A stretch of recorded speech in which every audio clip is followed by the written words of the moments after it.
I'm trying not to worry about the contract situation. I'm just trying to do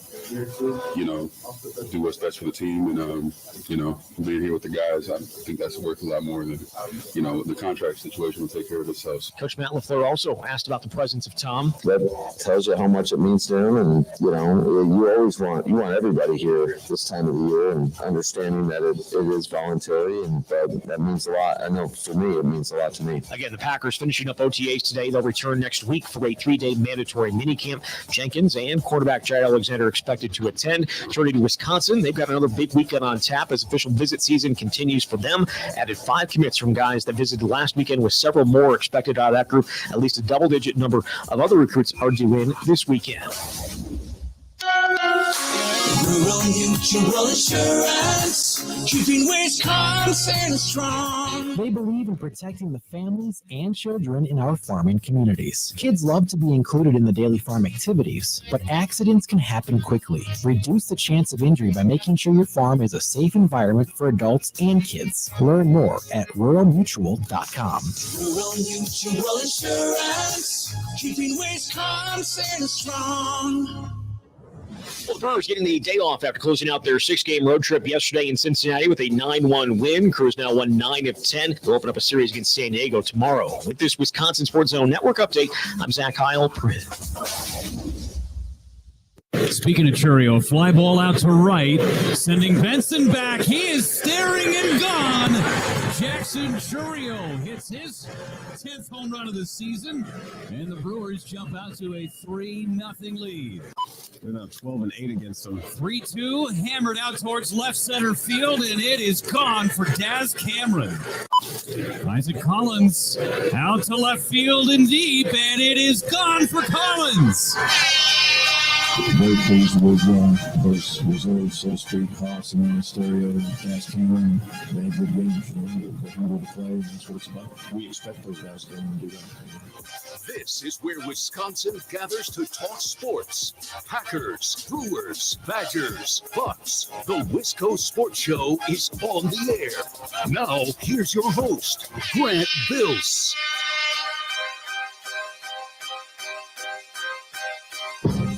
Brewers highlights from yesterday. Brewers are off today. A couple of fun moments, a little bit from Pat Murphy. I miss him. Anytime the Brewers have an off day, especially the day after an afternoon game, which is most of the time, right? They play an afternoon game, series finale, then they'll have the next day off. It feels like a week in between games because, we talked about the game yesterday, and then last night, we weren't given a game. Today, we have nothing to talk about. So I thought we'd start the show with a little Brewers audio and probably not talk about them much because we spent probably half of last night's show just talking about the Brewers and some spots that may be up for grabs in their pitching rotation or in their bullpen and some other parts of the team. So we covered that last night. I wanted to celebrate the beginning of the show with a little audio from yesterday's win. They're coming up on a big homestand, 10 days, starting tomorrow night. So plenty to look forward to. But I want to talk mostly about football and maybe even a little hockey tonight as well. This is the Wisco Sports Show. My name is Grant Bills. We are on location for the third and final day this week. Our final spot on the tour that Bill and I have been on. I've been tagging along, and we're at Wild Ridge Golf Course in Eau Claire. And I've driven by this, I don't know, countless times throughout my life because it's right off 312 and I believe, Kane Road. I can't remember the actual name of the county road if it's a letter. But it's on the west side of town, so we'd come through it. I grew up in Menominee. Come to Eau Claire, you'd go right through this neck of the woods. You can see the ski jump right down across the 11th green, which is right here in front of the clubhouse. And if you're watching on the live stream, I can throw it up on Facebook and YouTube and Twitter. That's the view today. Not too bad, and it's been beautiful. So I'm never going to turn down an opportunity to broadcast outside in the fresh air, especially when I'm, for the most part, in a padded room by myself with no windows all day, every day, for the most part, between Bill's show and mine. So I'm going to take it. It's been a blast. We were in La Crosse until, 8:30 last night. We had a little bit of a scare with the RV battery. Bill thought it was dead. And I'm like, oh God, I don't know the first thing about fixing a normal car, let alone even assisting in fixing an RV. But it was a simple mistake. Bill figured out that it was not perfectly in park. So we got to put in park, fired right up, as I think a normal car would. Like, it's the same with a car. It's got to be in park, or it's got to be correctly geared, let's say, to get it going.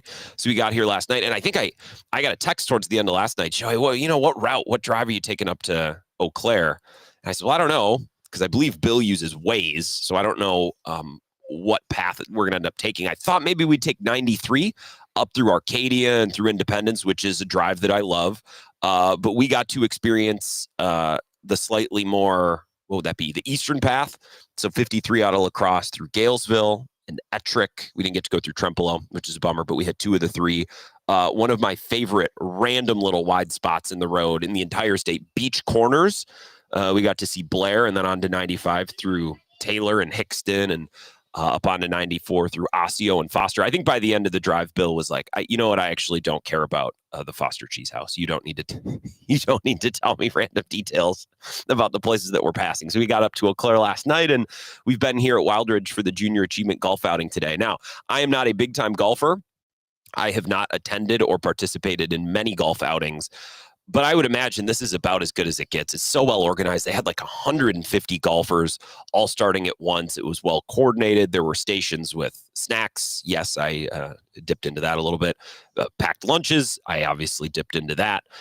We got to take a celeb shot here on the 11th green as well. My goal with a pitching wedge is just to not hit it too hard and drive it all the way over the other side of the green, which I didn't do. I also didn't get up over the lip onto the green, but I would rather miss on the short side than on the far side. That's typically my issue. So it's been a really fun day and supporting a great cause. Leroy Butler is here speaking tonight, and a lot of people contributing and raising money and pitching in for a great cause, Junior Achievement around the Chippewa Valley, which I got to benefit from in elementary school. I remember it in middle school. I can't remember Junior Achievement in high school or not, but a really cool cause with a lot of people who are here to support and enjoy a beautiful day of golf, right? Like, why not raise money for a good cause? And certainly beats the brakes off of even the best day at work. I'd rather be out on the golf course as well. So a lot to cover tonight. I want to pick at a little Romeo Doubs audio. I want to talk a little bit about Elton Jenkins because he has not been at the voluntary mini camp, but mandatory camps next week. Jair, that's its own thing. We don't know if Jair's going to be there. I'm not sure about Elton Jenkins either. And I wonder exactly how hard Elton Jenkins wants to go at this thing because he's under contract.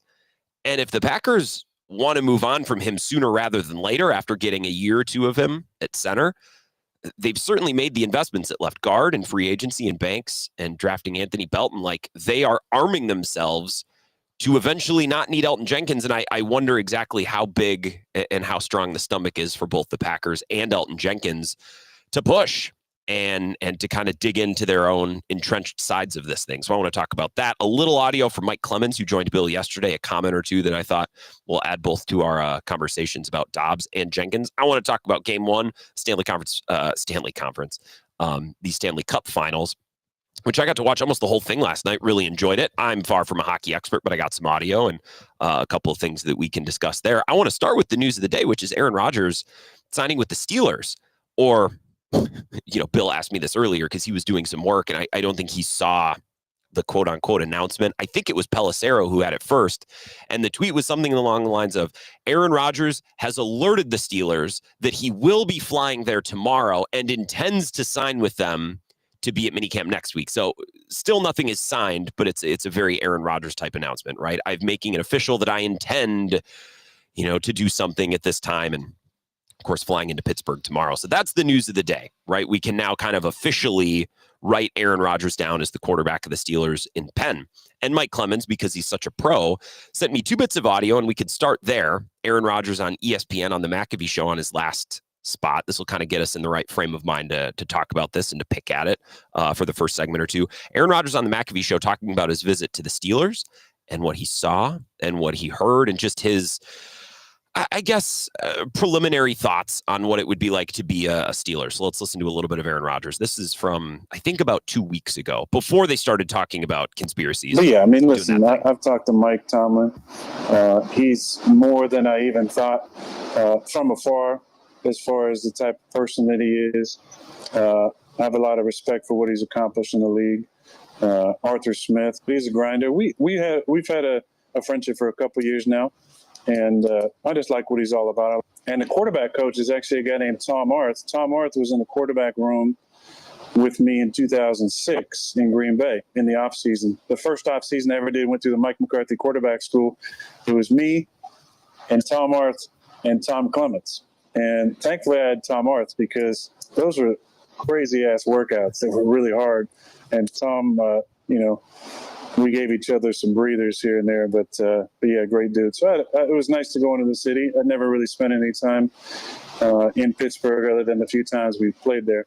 But yeah, I've enjoyed talking to Mike. My takeaway from that is actually not really much to do with the Steelers as an organization or as a franchise or as Tomlin as a coach. The more I listen to Rodgers, especially on McAfee, because he has so much time to ramble about this or that, and he could just go off and share his thoughts on just about anything. I think Aaron Rodgers, the more I listen to him talk, especially in long form settings, he just wishes it was like 2010 again. And it's relatable, right? Because if you've been at your job for, let's say, 10 or 15 or more years, or you've lived in a city for 10 or 15 more years, or you've been in your place for a long time, right? You see so many people come and go, and you see so many things and places change, and one business is torn down, another is built up, your favorite restaurant closes or changes ownership, right? We all experience this in our life one way or another. The more I listen to Aaron Rodgers, I swear he just wishes it was 2010 again. And anyone who's currently still in the NFL, who was around when he first kind of rose to power and became a great player in the NFL, I just think Aaron Rodgers is a really nostalgic bastard. You know what I mean? You hear him talk about, well, football, training camp used to be hard. We used to actually practice. And Brady does this too when he talks about the way that the quarterback position is played. I think there's a real belief among guys like Brady and Rodgers. And I bet if you talk to Breeze, he would say some of the same things, or any quarterbacks that have recently retired. Stafford will probably be the same way. If he goes into media, you probably hear the same things from him. They'll talk about, well, back in the day, and Brady is the king of this, quarterbacks used to be responsible for ABC and 1, 2, 3. We used to have to throw the ball with an idea of, protecting our wide receiver. We couldn't just rip one over the middle because we'd get our wide receiver killed. And today, what's changed in the NFL, right? Certain rules have been put into place to protect wide receivers who are defenseless. If you listen to Brady, he said, well, it used to be my job to defend him. That used to be my job. Now the game has taken that responsibility or that pressure off of the quarterback position. And Rodgers has talked about this when he's talked about Dak Prescott too. He's talked highly of Dak because he calls out the protections, and Dak plays the quarterback position the way that everybody used to have to play it when Rodgers first came through the league. So honestly, I just played you 58 seconds of Rodgers talking about his visit to Pittsburgh. He didn't really talk about his visit to Pittsburgh. He talked about, well, Mike Tomlin, he's been around forever, and I've always had a great respect for him. And then he starts off on this tangent about guys who used to be in the quarterback room back in 2009 when everyone was listening to the Black Eyed Peas. Aaron Rodgers is just a really nostalgic guy. I just think he's seen so many people come and go, and he's seen the sport of football change around him. And it bothers him, or it's clearly something that he thinks about a lot. And you hear this with Brady too. It comes out in different ways, talking about, well, when I played, it used to be harder, it used to be different. So Rodgers isn't alone, but you do hear kind of those, those idiosyncrasies come up when Rodgers gets rolling. Last Aaron Rodgers cut. This is courtesy of Mike Clemens. He had these in the vault from Rodgers' last appearance on the McAfee show. The breaking news today is that Rodgers has officially alerted the Steelers that he intends to sign. So that's where we're beginning the show tonight. Rodgers talks here about working out with Steelers wide receiver DK Metcalf. That was very public. They posted some pictures and some videos. Here he is from about 2 weeks ago. Because I've been working out at Proactive here for a long time, even rocking the Proactive gear and that shirt. And he goes, oh, UCLA. I said, what time you work out? He said, 6 a.m. I said, you got anybody else working out with you? He said, yeah, they last a few weeks at most, but then they taper off because nobody wants to work out that early. And then when we were throwing, I said, hey, can it not be 6 a.m.? I got to drive. PCH is closed. So we threw it. We met at 8 in the morning, which is much nicer than 6. But yeah, I've had a few conversations with DK, and I just think he's a super guy. Part of the process is just super guy. With this whole thing is seeing how my body is, how it responds, how I feel. I'm 41 years old. Take pretty damn good care of myself, but I wanted to see how it felt to throw with DK and how the juices felt and how the ball came out and just all those little things, and also just get to know DK. Who among us doesn't like to feel the juices flowing? Very relatable. Here's the thing about Aaron Rodgers. Okay, something off the top. I think he does lots of things that are annoying. Most of them not important and not really worth talking about not worth wasting time on. Like something that always bothers me. He talks about his inner circle. Most people would say friends or family, but not Rodgers, right? He's just a little bit of a different cat. He's a complicated fella, like Mark Murphy once said, right? So he does all these little things that are annoying as hell. And he says things and he talks in a way where I'll roll my eyes. And I don't think that he can operate the way that he's operating at age 41. He'll be 42 in December. I don't think he can operate this way and still compete at a high level, meaning win divisions, win playoff games, try to win a championship. I don't think he can operate this way. Need to be more involved, need to be more locked in.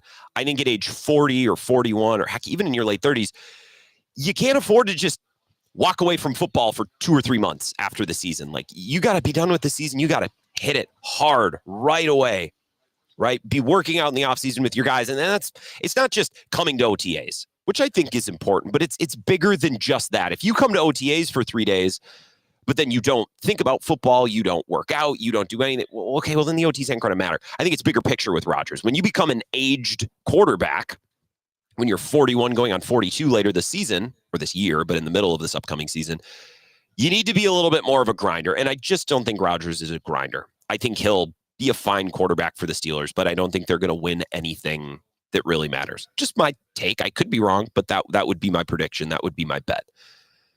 But for some of you folks, in 2025, like, we no longer need an anti-Aaron Rodgers segment every single day on every single show. And every time there's a little Aaron Rodgers news story or report or anything, not everybody needs to jump on Twitter and find a way to rip him or make fun of him. It's just so overplayed. By signing today, he could actually attend mandatory minicamp next week. And I assume he will, because why would you sign a week before minicamp if you weren't going to go to minicamp? It's just, that seems silly to me. If he's not going to attend mandatory minicamp next week, dude, then just wait to sign until July, right? Lots of older players have done that. I don't want to do the offseason crap. Just I'll be there for actual training camp late July, early August, or whenever that starts, right? So Aaron Rodgers, by signing today, he actually signed earlier than I thought he would. And if he attends mandatory minicamp next week, he will actually be a stronger participant in offseason programs than I thought he would. So why is everyone up his butt today on the internet? He finally signed, again, earlier than I thought, earlier than a lot of people thought he would. And yet I go on Twitter today and everyone's like, well, why is he signing today? Like, what happened today? Why this? It's like, well, all that folks have wanted for the last month is for him to sign. And now he signed earlier than I thought he would. And everyone's like, well, what happened? Why now? Why today? It's like, this is a weird slant, you guys. So yeah, Rodgers is annoying as hell, and he does all these little things that make you roll your eyes. I don't think he's a bad human being. I don't think there's anything wrong with him. I just think he's annoying in some ways. But, like, aren't we past that by now?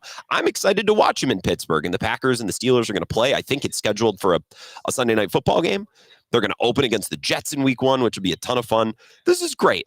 This will be fun. And yet I see so many people today, like, just finding a way, just whatever way that they can bend it to dump on Aaron Rodgers. Because what? Because you think it's funny? It's just so overplayed. So that's my thought to start the show. If you have any thoughts on Rodgers to the Steelers, we learned that is official as it can be today, at least at this hour. So if you have any thoughts on that, I'll take your text, 608-321-1670, and you can comment on the live stream, Facebook, YouTube, and Twitter as well. We will return in just a couple of minutes, broadcasting live here at Wild Ridge Golf Course on the west side of Eau Claire. Beautiful afternoon out on the course, and I'm looking out over the 11th green. This is just great. So it's going to be a really fun show. I want to talk a little hockey, little Packers, but we'll pick this up on the other side with Aaron Rodgers, and I will take your thoughts on the talk and text line and on the live stream next.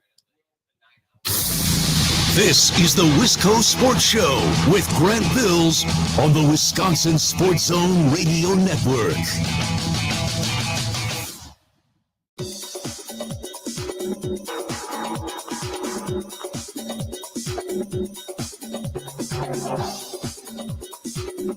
The Wisco Sports Show will resume in 3 minutes.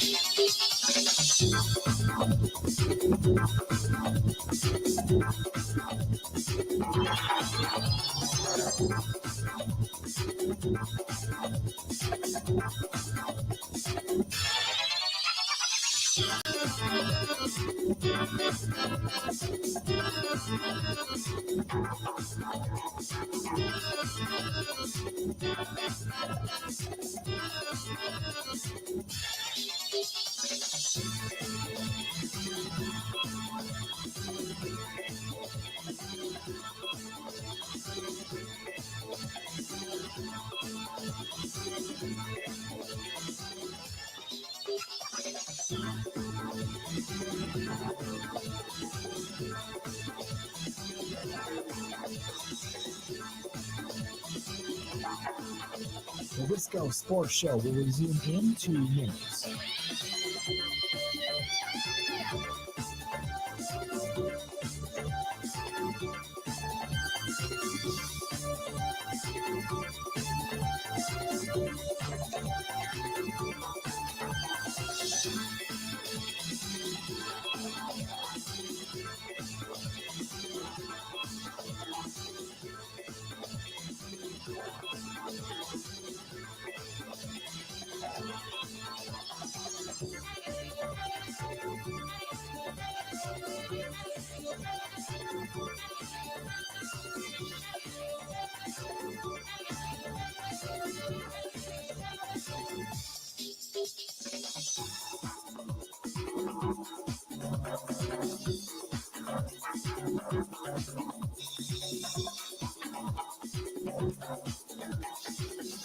The Wisco Sports Show will resume in 1 minute.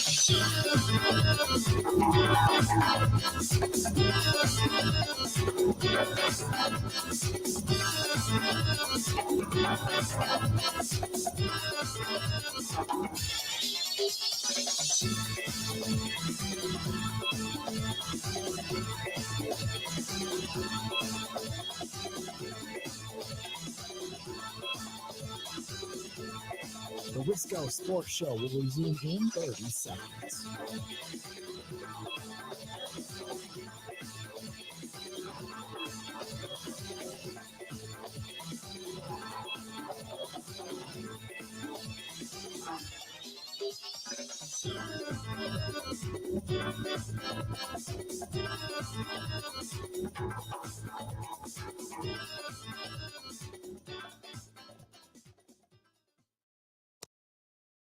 The Pittsburgh Steelers have lost my faith as a next level organization.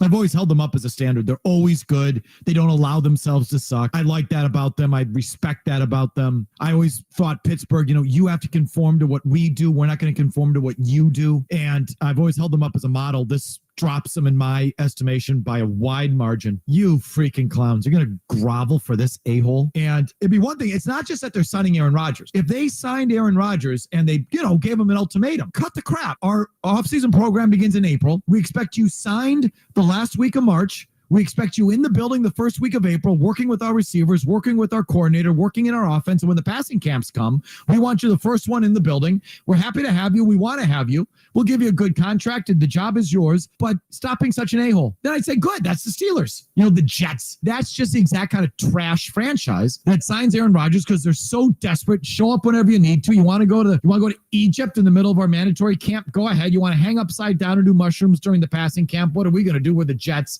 We have to just sit here and take it from you. I thought the Steelers were better than that, but they're not, and they're going to get bent over the same way the Jets did. The guy does not give a crap. He's an epic fraud, does not give a crap, collecting a check, and he's going to do the same thing to them he did to the Jets. That's our East Coast friend of the show who joined us at the Super Bowl. That's Mike Felger.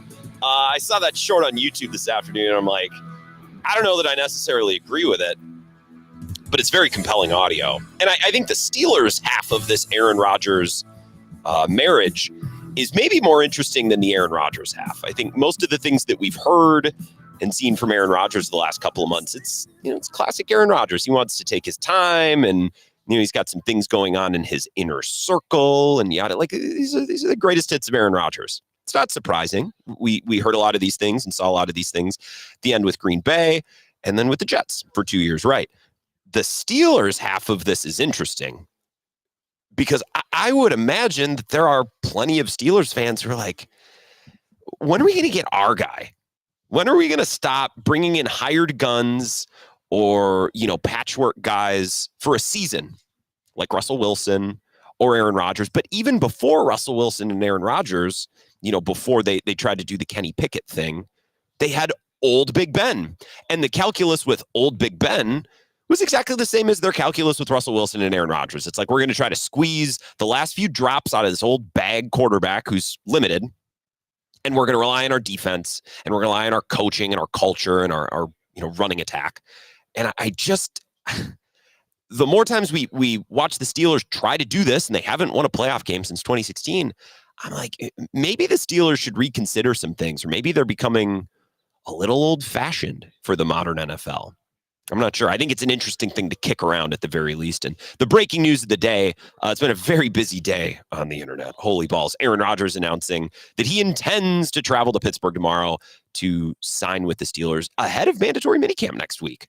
So I think he's going to be there, which is more than I thought he would. So I'm actually giving Rodgers credit today. I thought this was going to last until July, and then he would eventually go to the actual training camp, but that's it. So he actually signed earlier than I thought he would, and I actually give him a little credit because I assume he's going next week.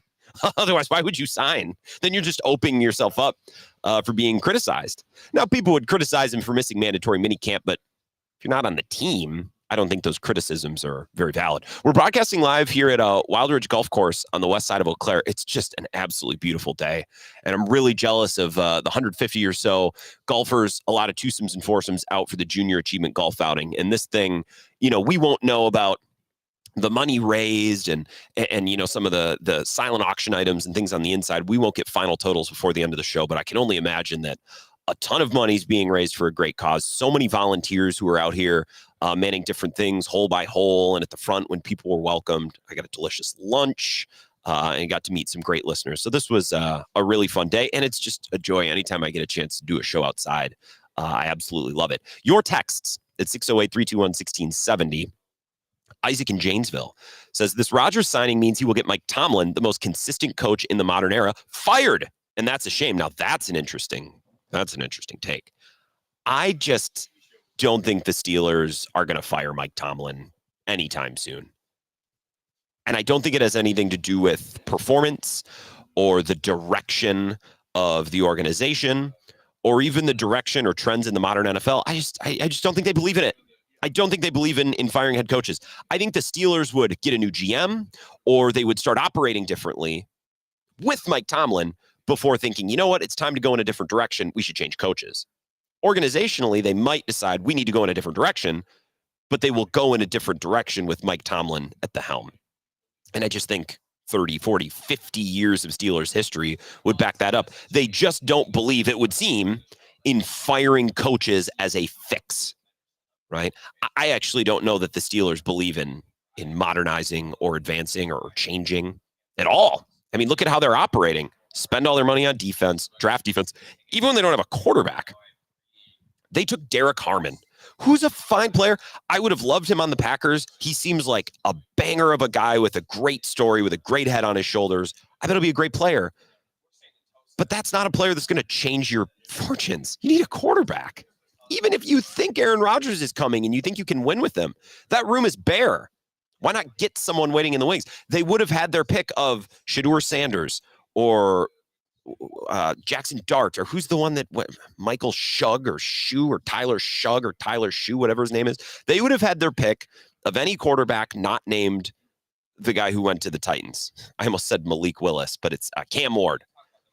And if not in the first round, then take someone relatively soon. And they ended up with, what is it, Kyle McCord? No, he was at Ohio State, went to Syracuse. I don't even remember who the guy was at Ohio State. Won a friggin' national championship. I can't even remember his name. The Steelers are just very old-fashioned. I don't know that they believe in modernizing or molding their decisions to fit the modern NFL. They're the Steelers, and they're going to do Steelers things. And if that doesn't lead them to success, then they're going to try to do a better job of doing Steelers things. Does that make sense? I think that's where they are as a franchise. I don't think Tomlin's getting fired anytime soon. On the route that Bill and I took from La Crosse up to Eau Claire last night, Colin in Fall Creek says, you should have taken the Foster exit and come through Fall Creek to stop at Chicken Chasers. I would have loved that. I absolutely would have loved that. That's I was telling Bill last night, and again, I think his interest level severely diminished over the course of the hour, 40 minutes drive, because we're going through beach corners, and Ettrick and Galesville and all these places, the Hickston exit. And I'm pointing out the big greenhouse, the salmon farm up on the left that glows purple. Like, I'm in my element because this is the way that I go home to visit my parents or go to the Twin Cities where I have a lot of friends and family, or when you would come up from La Crosse, which is where I went to school, right? Sometimes you'd go up the Minnesota side, come across in Wabasha, up through Durand, Downsville to Menominee on 25. But sometimes if I was, with buddies, a lot of my friends were from the Chippewa Valley. So we'd go up 93 through Arcadia, or the way we took last night, which is 53 to 95 through Whitehall and that run of towns. And then you hop on in Hickston up through Osseo on 94. I'd have loved to go through Fall Creek. I love Fall Creek. Fall Creek is a very, very underrated place. And the stretch of Wisconsin between Eau Claire and La Crosse towards the river, but not all the way to the river. Not talking about Cochrane Fountain City and Alma. That's a whole nother family and neighborhood of towns. I'm talking about the landlocked babies in the middle, the Whitehalls and the Galesvilles. Beautiful country. Excellent. Some of the best. Nick on the live stream says, I'd argue that Tomlin and the Steelers should separate, just because I realize they won't, but they're not going anywhere right now. Maybe I'm wrong. So what you're saying, and I think there's some redundancies. Maybe you added a word or two that you didn't mean to. But what you're saying is both sides should just realize, this is probably run its course. We're just going to separate. Steelers aren't going to fire him. We're just going to decide to go our separate ways, a mutual parting of ways. Maybe, but are the Steelers going to go about their business differently? Are they going to get more aggressive in getting a young quarterback and building up the O-line? Because they are defense, and then the running game. But the thing is, in order to have a good running game, you need a good offensive system and you need a good O-line. And they haven't been great at building that up. You can't just draft Najee Harris in the first round and go, all right, there's our running game. The Packers drafted Eddie Lacy back in the day, and that was their running game. But he was entering into a team that had already had a great offensive culture, a system that had been there and that wasn't going anywhere, at least for another 4 or 5 years when McCarthy was ultimately fired. But it was a stable situation with a great O-line, a great offensive system. You can't just draft the running back and go, there we go. Now we can run the football. We can lean on a running game. Man, you're gonna lean on 2.5 yards of carry and some really boring football. That's what you're gonna end up with, and that's what the Steelers have had. So I don't think it matters who their coach is. Even if they mutually part ways, Tomlin and Pittsburgh, even if they mutually part ways, is anything going to change? No, because I think they operate a certain way, and they're in the AFC with Mahomes and Allen and Lamar and Joe Burrow, 2 of those guys in their own division. It's just a really, really difficult path to take. Herbert as well. It's really difficult to use the corpse of Aaron Rodgers and your defense to try to navigate that minefield. It's really difficult to just, we'll get the most out of Russell Wilson. We'll run the ball and play defense. Yeah, but your defense is aging and your running game isn't that good because you don't really have a coherent and forward-thinking offensive system or a good O-line. You just drafted a running back in the first round and said, well, that'll work. No, it won't. Especially when you churn and burn through offensive coordinators the way that they have. 608-321-1670. Rick says, Ettrick in Jackson County. Yes, sir. Tyler and Mass says, I always stop for a pie at Norsky Nook and Osseo when driving on that stretch of the road. Great spot. Although I will say I do prefer the Norsky Nook in Rice Lake. If we are comparing Norsky Nooks, which we shouldn't do. It's not fair. They're all delicious. But I would prefer the one in Rice Lake. And I'm jealous Bill gets to go up there, play at Turtleback next week. I got to get home. I got to sleep in my bed. I haven't been home all week. I haven't been able to keep track of what day it is. I need the phones again. Mike Clemens asked, do you want me to call in and talk about Rodgers on the phone? I said, Mike, I wish I could. I have no way of taking your call unless you want to drive up to Eau Claire, which watch, Mike is probably, he's like, oh, I'm conveniently in Black River Falls working on a story. Of course you are, Mike. So no, I'm jealous of Bill next week, but it'll be nice to be back in studio and be able to host some normal shows with all of the faculties that is in a normal radio studio. This text says, hey, Grant, first-time texter. I saw you never got your $100 from Elon. I got mine. Matthias or Madison. Okay, we'll bring this up for a minute, seeing a texter brought it up. So Elon and Trump are just going at it on the internet today. And I've noticed a couple interesting things about this. First, people who are 30, 40 or older, people who cover sports, people I follow, because I don't follow a lot of political people. I follow like Scott Bauer, who does AP News in Wisconsin. Like, give me the boring news, local news stations, that kind of thing. But like Rappaport, I saw him tweeting about it, and others. People making the biggest deal out of Elon and Trump going back and forth on Twitter, most notably Elon. And younger people my age or younger, I just think we're so used to these daily news cycles of insane things happening on the internet.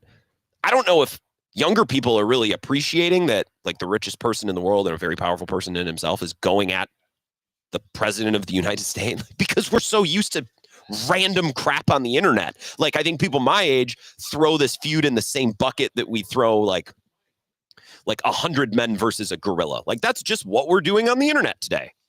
Today, the thing that we're doing on the internet is Elon going at Trump.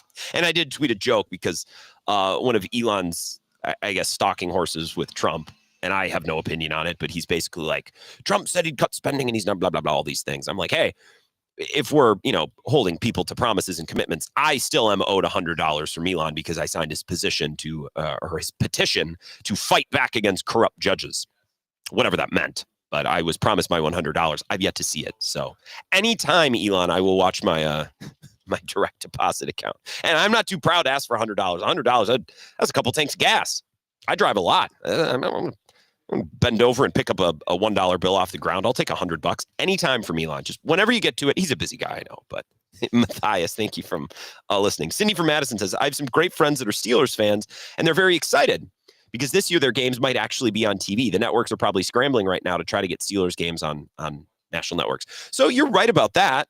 Like, I'm a lot more excited to watch Packers Steelers or just the Steelers in general with Rodgers compared to Russell Wilson. And even if they lose, they're going to be entertaining. But I think, and Terry Bradshaw talked about this on a radio show a week or two ago, and I think I played that audio. We listened to it on Bill's show. And I think there are Steelers fans that feel that their franchise is above this. Maybe they are, maybe they aren't. That's differs different people's perspectives. But and you heard Mike Felger in that clip too. Like, this is the type of thing the Jets do, not the Steelers. The Steelers haven't won a playoff game in like 9 years, and they need a quarterback. So I don't hold this against the Steelers. But if I was a Steelers fan, I'm like, at what point are we going to make an effort to get our guy? It didn't work out with Kenny Pickett, so now we're just done. We're just going to take whatever scraps are available every year and then just continue to draft defense and try to run the football. Like, that's not going to work, especially in the AFC. And again, if you're going to play defense and run the football, you need a better running game. You need an O-line. You need an offensive coordinator who's not hired only to be fired 6 or 7 months later. So I think the Steelers have lots of issues, but I'm glad that Rodgers is playing there because it's going to be great entertainment.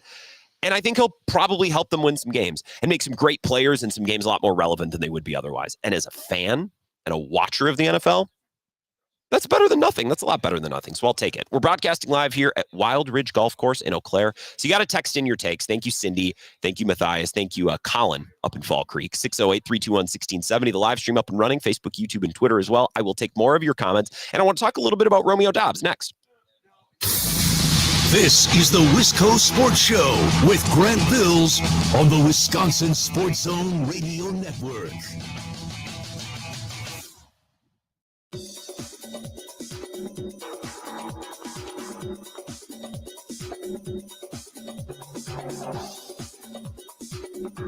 The Wisco Sports Show will resume in 5 minutes.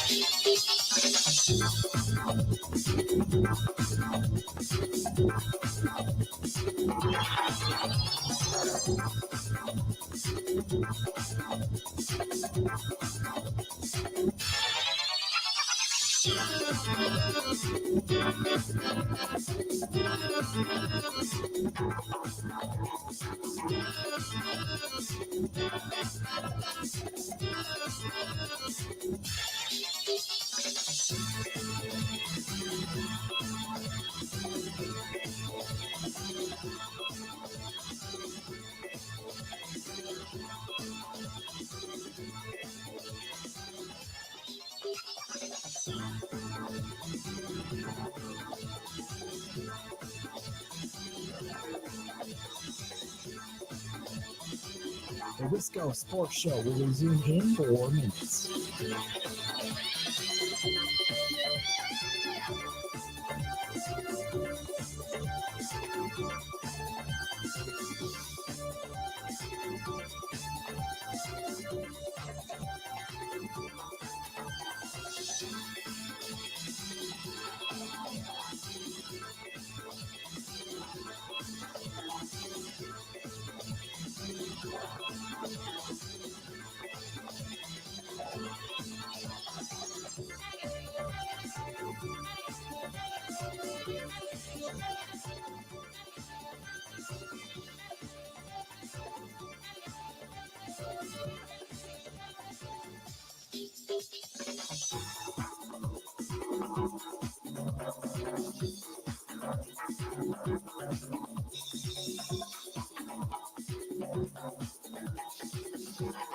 Wisco Sports Show will resume in 3 minutes.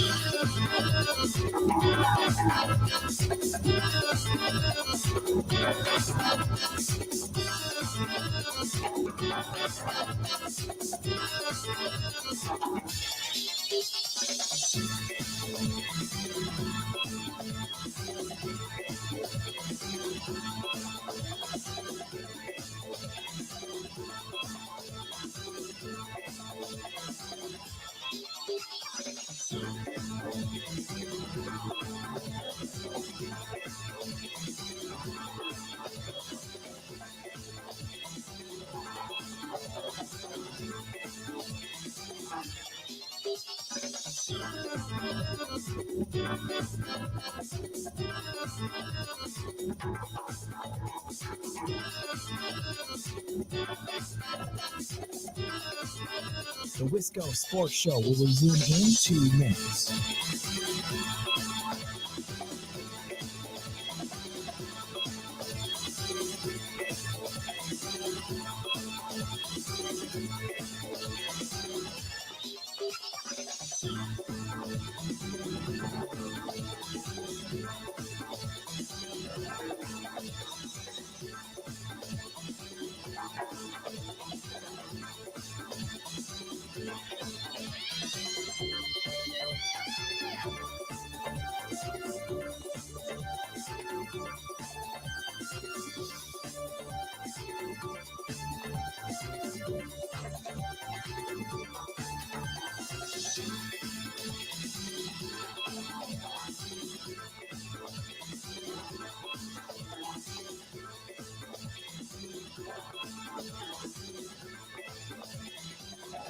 The Wisco Sports Show will resume in 1 minute.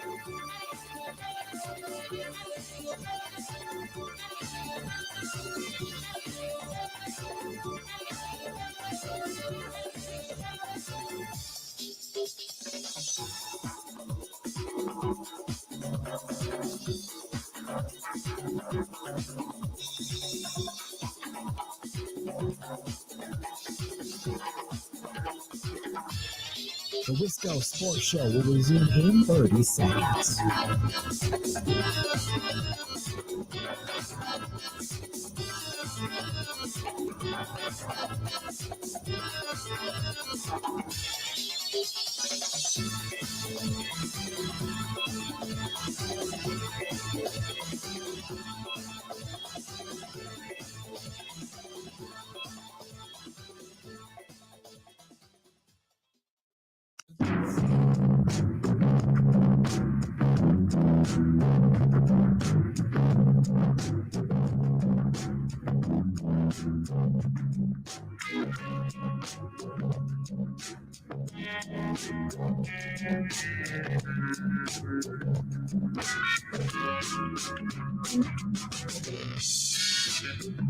Welcome back to the Wisco Sports Show live at Wildbridge here in Eau Claire. Beautiful setting for the Junior G1 golf outing. Like 150 golfers. They're going to raise a pile of money. I don't know how much yet because there's a bunch of silent auction items going on in there, and then they'll have the banquet. I saw a lot of corporate tables, local businesses that have really showed out here today and supported junior achievement in the Chippewa Valley. So pretty cool. And we thank a lot of listeners of Sports Talk 105.1 WAYY stopping out, saying hey to Bill, and just stopping by here on the 11th green, which is right in front of the back door of the clubhouse, which is where we are set up. Talked a little bit about Aaron Rodgers and the Steelers, not because it's that important or because the news of him committing and his plan is to travel to Pittsburgh tomorrow to officially sign. It's not surprising, right? Andrew Filipponi was on with Bill, and we've heard this from lots of people, not just Andrew, that the Steelers are expecting him, and Tomlin has all but told his players, Rodgers is coming. He's going to be our quarterback. It's just going to take a little time. I thought it would actually take longer. I thought it would be in mid-July because I just didn't think Rodgers wanted to do anything other than probably training camp, because you could join a new team and miss voluntary OTAs. You could maybe even miss mandatory OTAs. Plenty of players do it, but those are typically players who are vested and are familiar with the team and familiar with the system. Rodgers isn't, but okay, if you get there before training camp, that's fine. I didn't think he was going to miss training camp, but I didn't think he was showing up before training camp. So I guess tip of the cap to Rodgers. He signed earlier than I thought, later than most would, but earlier than I thought he would. So we're picking at that a little bit. We can circle back to that in hour number 2. I want to talk a little bit about Romeo Doubs. Mike Clemens joined Bill yesterday. He had this comment about Doubs, which Bill pointed out to me right when the segment was done, and I thought it was interesting as well. Basically talking about Doubs' personality, not about his game, or he's really gotten jacked up this offseason. He's been working with younger guys, right? There have been a lot of things that have been reported and talked about with Romeo Doubs. But this is something that Mike said yesterday when he was on with Bill. And I just thought it was really, really interesting. It's about 45 seconds here. We did get a chance to talk to Romeo Doubs, who made a spectacular catch, who everybody jumped around to celebrate. So you see that emotion. But then you talk to this guy in person, he's just that same, still very quiet, very guarded. You know, I mean, and we addressed the concussions with him, and everything is, and he doesn't really want to go there. So whatever happened, why he skipped out on the LA game and all that, that's going to stay where it is. And you know, I think he needs to take a step, if possible, personality wise, if he thinks he's going to get a second contract here. Quite frankly. So Mike's saying he needs to work on his personality, needs to become. Not a different person, but maybe adjust his disposition just a little bit. He was asked in the open locker room yesterday about his concussions and then about missing a practice last year. He just didn't show up. And a lot of people have defended Romeo Doubs and said, well, mental health is real, and he was obviously going through something. That's fine, but you got to let the team know, or you got to let the team doctor know, or the team psychiatrist. You got to let someone know. I think a team would excuse a player if they're going through the correct processes and talking to the right people. You can't just no show, no call. It doesn't matter what's going on. You can't no show, no call, unless you pass out in the bathroom and you know what I mean? Like, unless it's a true emergency, you can't no show, no call. So Doubs was asked about that, and he was asked about his concussions. And in both instances, he basically said, I respect the question. Thank you for asking. I know you got to do your job. I'm not going to talk about it. Right? Very matter of fact. Not a lot of charge, not a lot of emotion, just very simple answer or non-answer.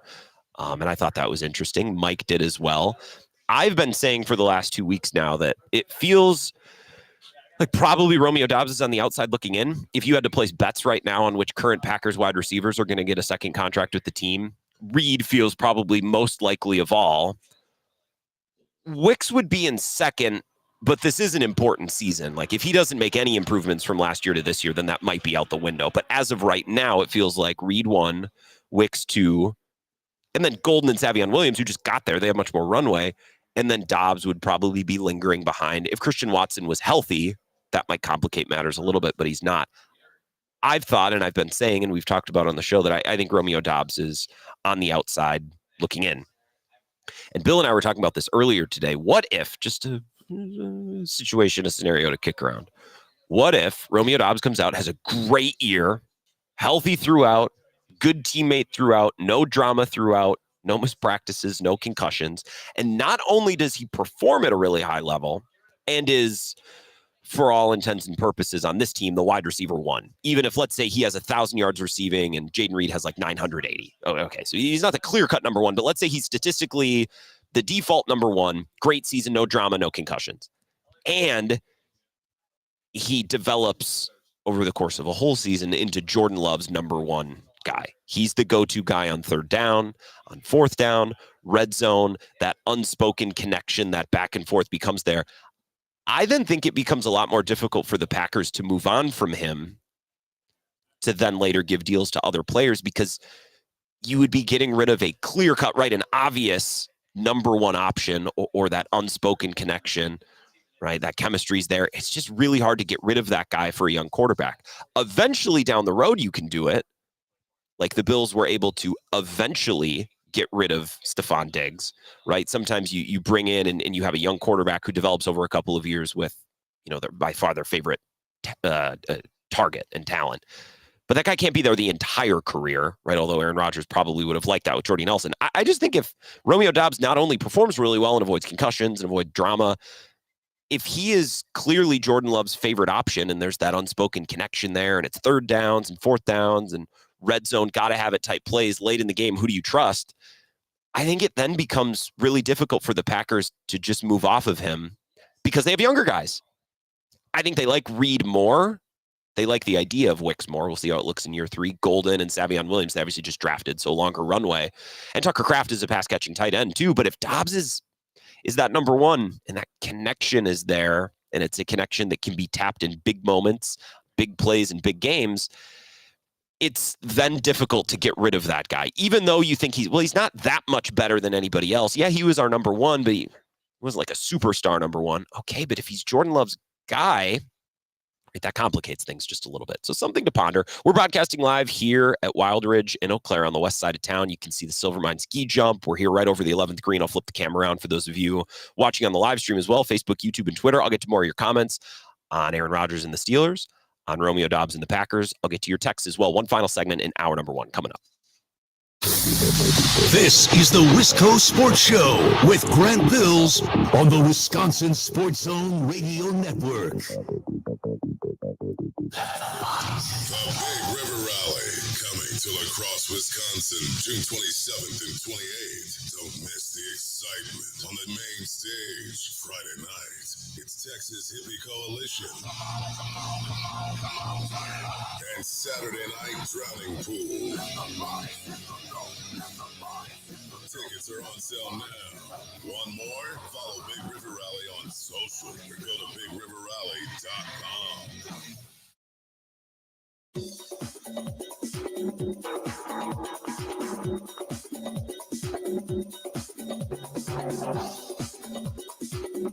The Wisco Sports Show will resume in 3 minutes.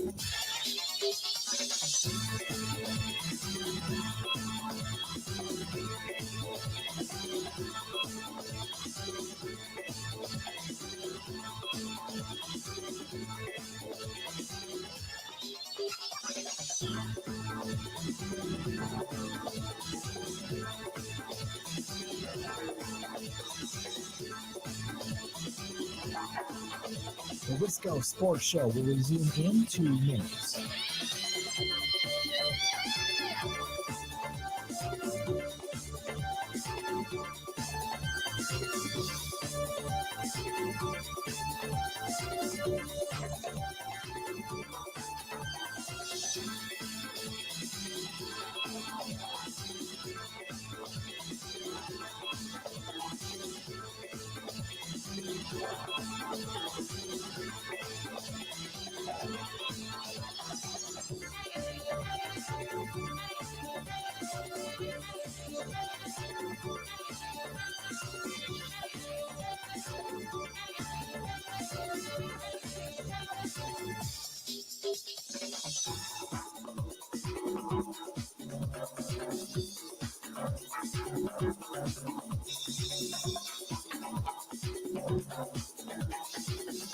The Wisco Sports Show will resume in 1 minute.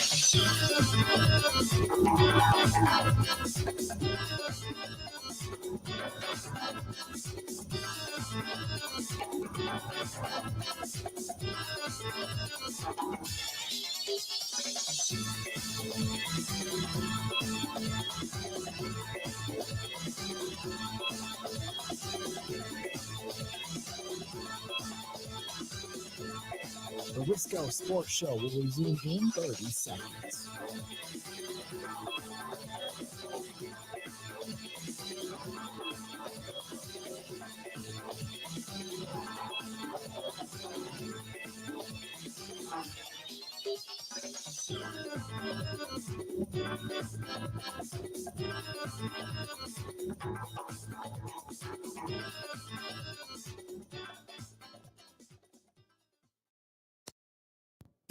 They're playing really smart. They're playing the Rick Talker defense. They got that forward in the middle. They're giving him outside. Connor's going to have to take it around the net or stop up and hit the late guy because they're cutting everything off going to the net. Call him now. Race Thomas. Move aside. I got a red player Thomas now. Call him now. Let me tell you something. That's called luck because he's the best player in the world. He knows what he's doing. I just got lucky with that statement.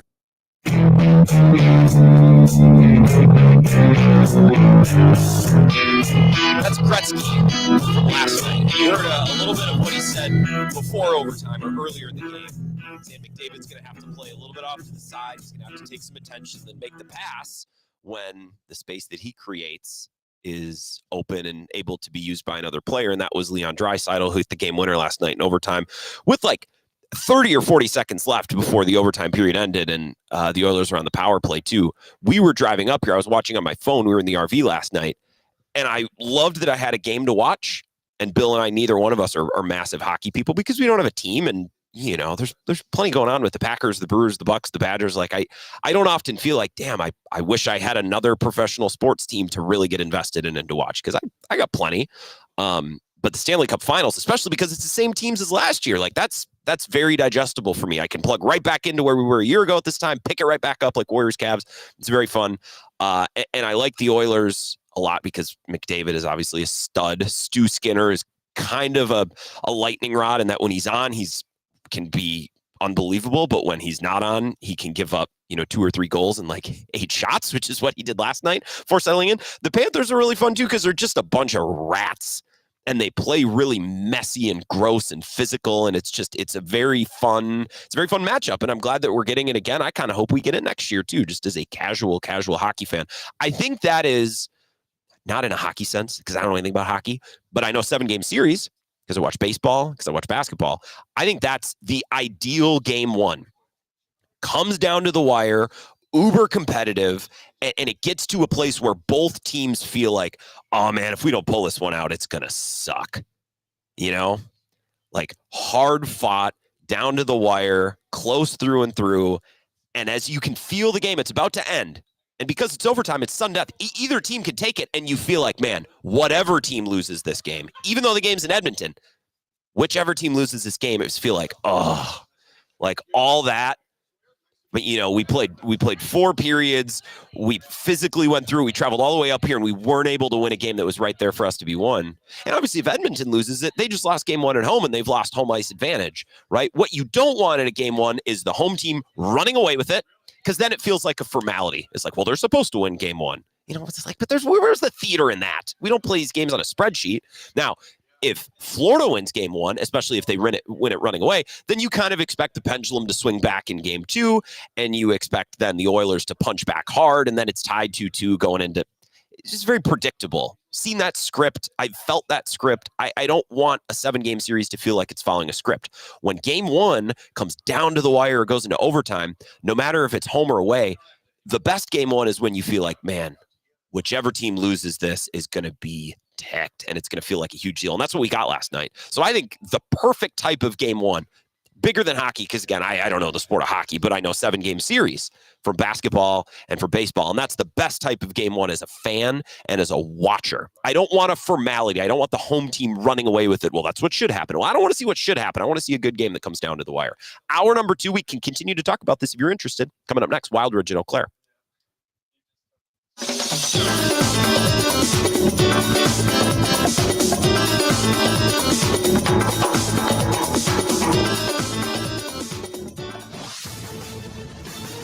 This is a Wisconsin Sports Zone update. Well, it's an off day for the Brewers, and it's a deserved one. Team finished off a 5-1 road trip yesterday with a 9-1 win at Cincinnati. Their 12th straight series win over the Reds. They have now won 9 of the last 10 and are a season best 5 games above 500. 8.5 game back of second place St. Louis and 5 back of first place Chicago in the NL Central.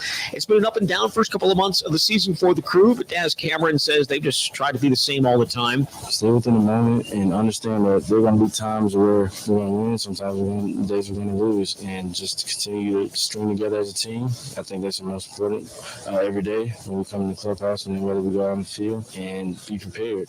And we've continuously shown that through our work ethic, preparing. And it's all we can ask for from each other is to be here and continue to string together some wins. Milwaukee going to welcome in San Diego for a weekend series starting tomorrow night. The Padres battling the Dodgers for first place in the NL West right now, sitting just a game back the reigning World Series champs. San Diego closing out a series against San Francisco this afternoon before heading to Milwaukee. Rural Mutual Insurance, keeping Wisconsin strong. They believe in protecting the families and children in our farming communities. Kids love to be included in the daily farm activities, but accidents can happen quickly. Reduce the chance of injury by making sure your farm is a safe environment for adults and kids. Learn more at ruralmutual.com.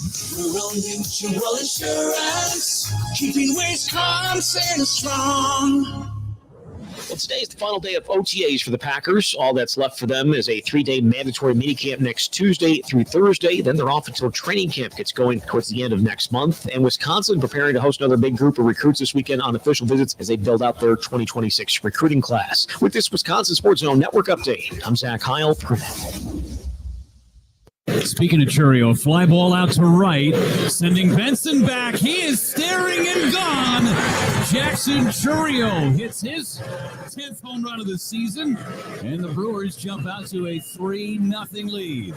They're now 12-8 against them. 3-2, hammered out towards left center field, and it is gone for Daz Cameron. Isaac Collins out to left field and deep, and it is gone for Collins. Very pleased with those reserves, so to speak, Haas and then Stereo and Gas Cameron. They had good games, they're humble to play. That's what it's about. We expect those guys to go and do that. This is where Wisconsin gathers to talk sports. Packers, Brewers, Badgers, Bucks. The Wisco Sports Show is on the air. Now, here's your host, Grant Bills.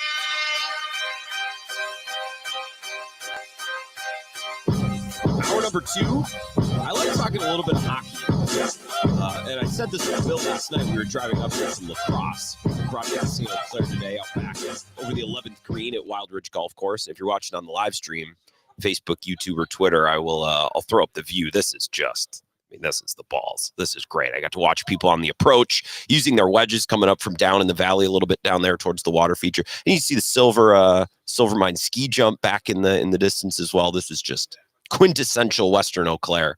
And Bill and I were driving up and we were watching the game last night. And we were joking because we never talk about hockey. Bill probably knows hockey better than I do, but it's never something that comes up on this show. And it doesn't really come up. We talk Admirals, and Aaron Sims will join Bill every once in a while. But it's just not something that we know a ton about. And I'm not going to come on here and pretend to be an expert on something that I'm not, because if you watch hockey, you'll know. Who's that for? You know what I mean? What is that going to help? Me pretending to know hockey, me pretending to be an expert. It's not going to be good content. And the people who know hockey, you'll see right through it. So I'm not going to do that. But my goal last night, watching the game on my phone, was just have like one take. Just walk away with this, be able to talk about it for 3 or 4 minutes on the show tomorrow. If you do that, then the people who listen, that watch hockey, they'll be like, you know what? You're not overdoing it. You're not blowing smoke up our butt, but you're making hockey part of the show. So you're welcome. It's very self-serving of me. But I thought it was just about the best possible game one. It's the best game one that you can have. Comes down to the wire, and you can feel the urgency and you can feel the opportunity that both teams have to win. Because if the home team runs away with game one, you're like, well, that's what's supposed to happen. And it's like, well, then why'd we even play it? You know what I mean? Like, what was the point of that then? And if the road team wins, most of the time, but not always, the home team comes back with a vengeance in game 2. They're supposed to win game 2. So then the games start to feel like formalities. And you get into that rhythm in a 7-game series where you can almost predict, and you know, there's nothing spicy. There's nothing good. And when game 1 comes down to the wire, think no further than 2018 Warriors Cavs, when LeBron had like 50-something and J.R. Smith missed a free throw, or he didn't miss the free throw. He forgot how much time was on the clock. At the end of that game, you thought, oh man. Like it almost felt like the series was over right then and there because the Cavs lost it. Now, a little bit different. And I don't even know who's favored or how heavy the favorite is in the Stanley Cup Finals, but obviously the Kevin Durant Warriors heavy favorites against that LeBron Cavs team, even though LeBron was brilliant. It's honestly maybe one of the best versions of LeBron I've watched, maybe the most complete version that I've seen in my lifetime, even though he was physically a little bit past his prime, just such a well-rounded version of LeBron. And you just felt in that moment, you felt the urgency and you felt the opportunity that both teams had in their hand. The Cavs to pull a huge upset as massive underdogs in a series against one of the greatest basketball teams of all time. But then on the Warriors side, I think they probably still would have been able to come back and win that series, even had they lost game one. But you start to get tight pretty quick. It's like, ooh, so greatest team of all time, Kevin Durant, Steph Curry, Klay Thompson, you're going to blow game one at home? Are you sure LeBron's not a little bit of a ghost running in the back of your mind, you guys? Like you felt it.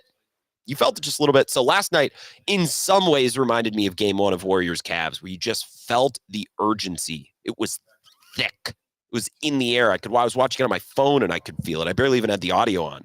And I clipped a couple of great bits of audio. So hockey fans, I'll service you a little bit further here. Here's the great one, Wayne Gretzky, Pat McAfee show earlier today, talking about the Oilers and talking about Connor McDavid. And I think most of the hockey world, it seems, wants to see McDavid win a cup, especially because Florida won last year. That seems to be the prevailing takeaway for most people watching this casually without a rooting interest. No question, he's the best player in hockey.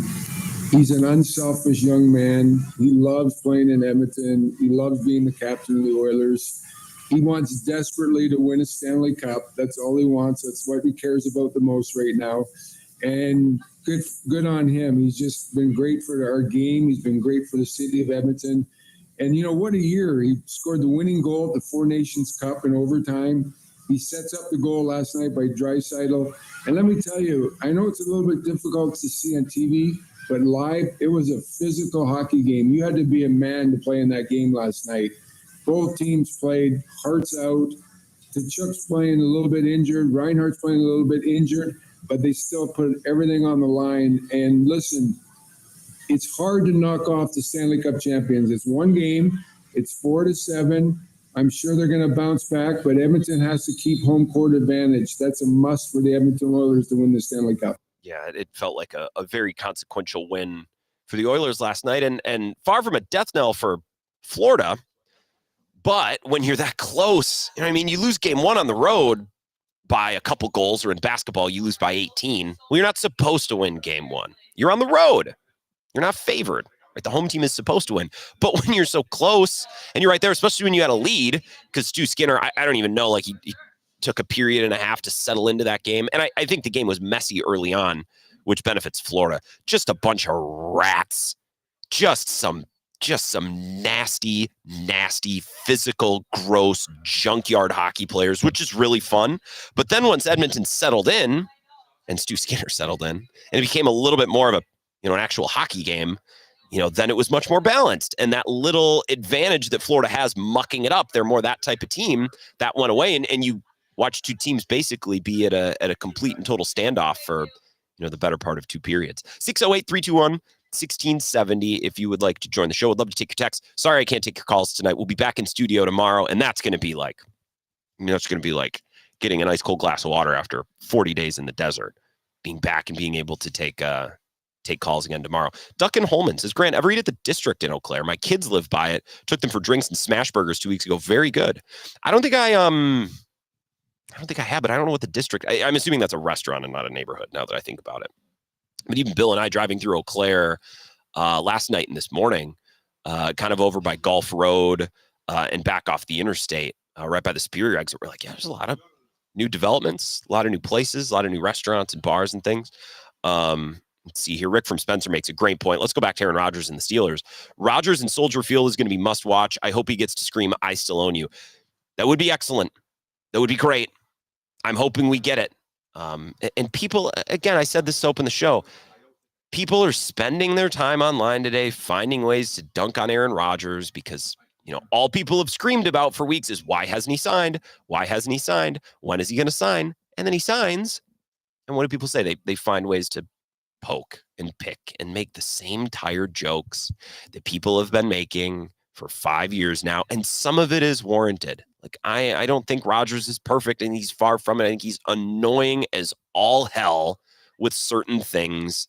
And he's got these idiosyncrasies and these quirks that are just annoying, but that's all they are. Lots of athletes have quirks and idiosyncrasies and celebrities, and that's how they operate. So he signed with the Steelers. He actually signed earlier than I thought he would. I thought he was going to wait until July, early July.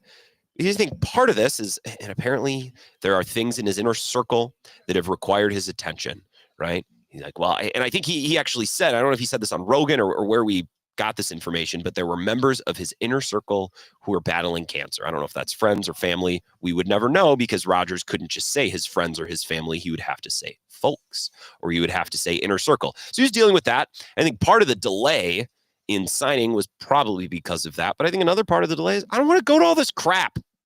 I mean, Favre was the same way at the end. He didn't want to go to all this crap. You get to a certain age, especially now, you hear Rodgers talk about mini camp and OTAs. And I just saw the Pardon My Take clip from either a year or two ago when Big Cat and PFT asked him, like, training camp has to suck as a veteran. And Rodgers said, well, now it's a lot different. It's not as physical, and you're not doing 2-a-days, and you're not out sweating and hitting each other in the hot sun. It's a lot of classroom stuff. It's meetings, and it's projector screens, and it's smart boards and tablets and all that crap.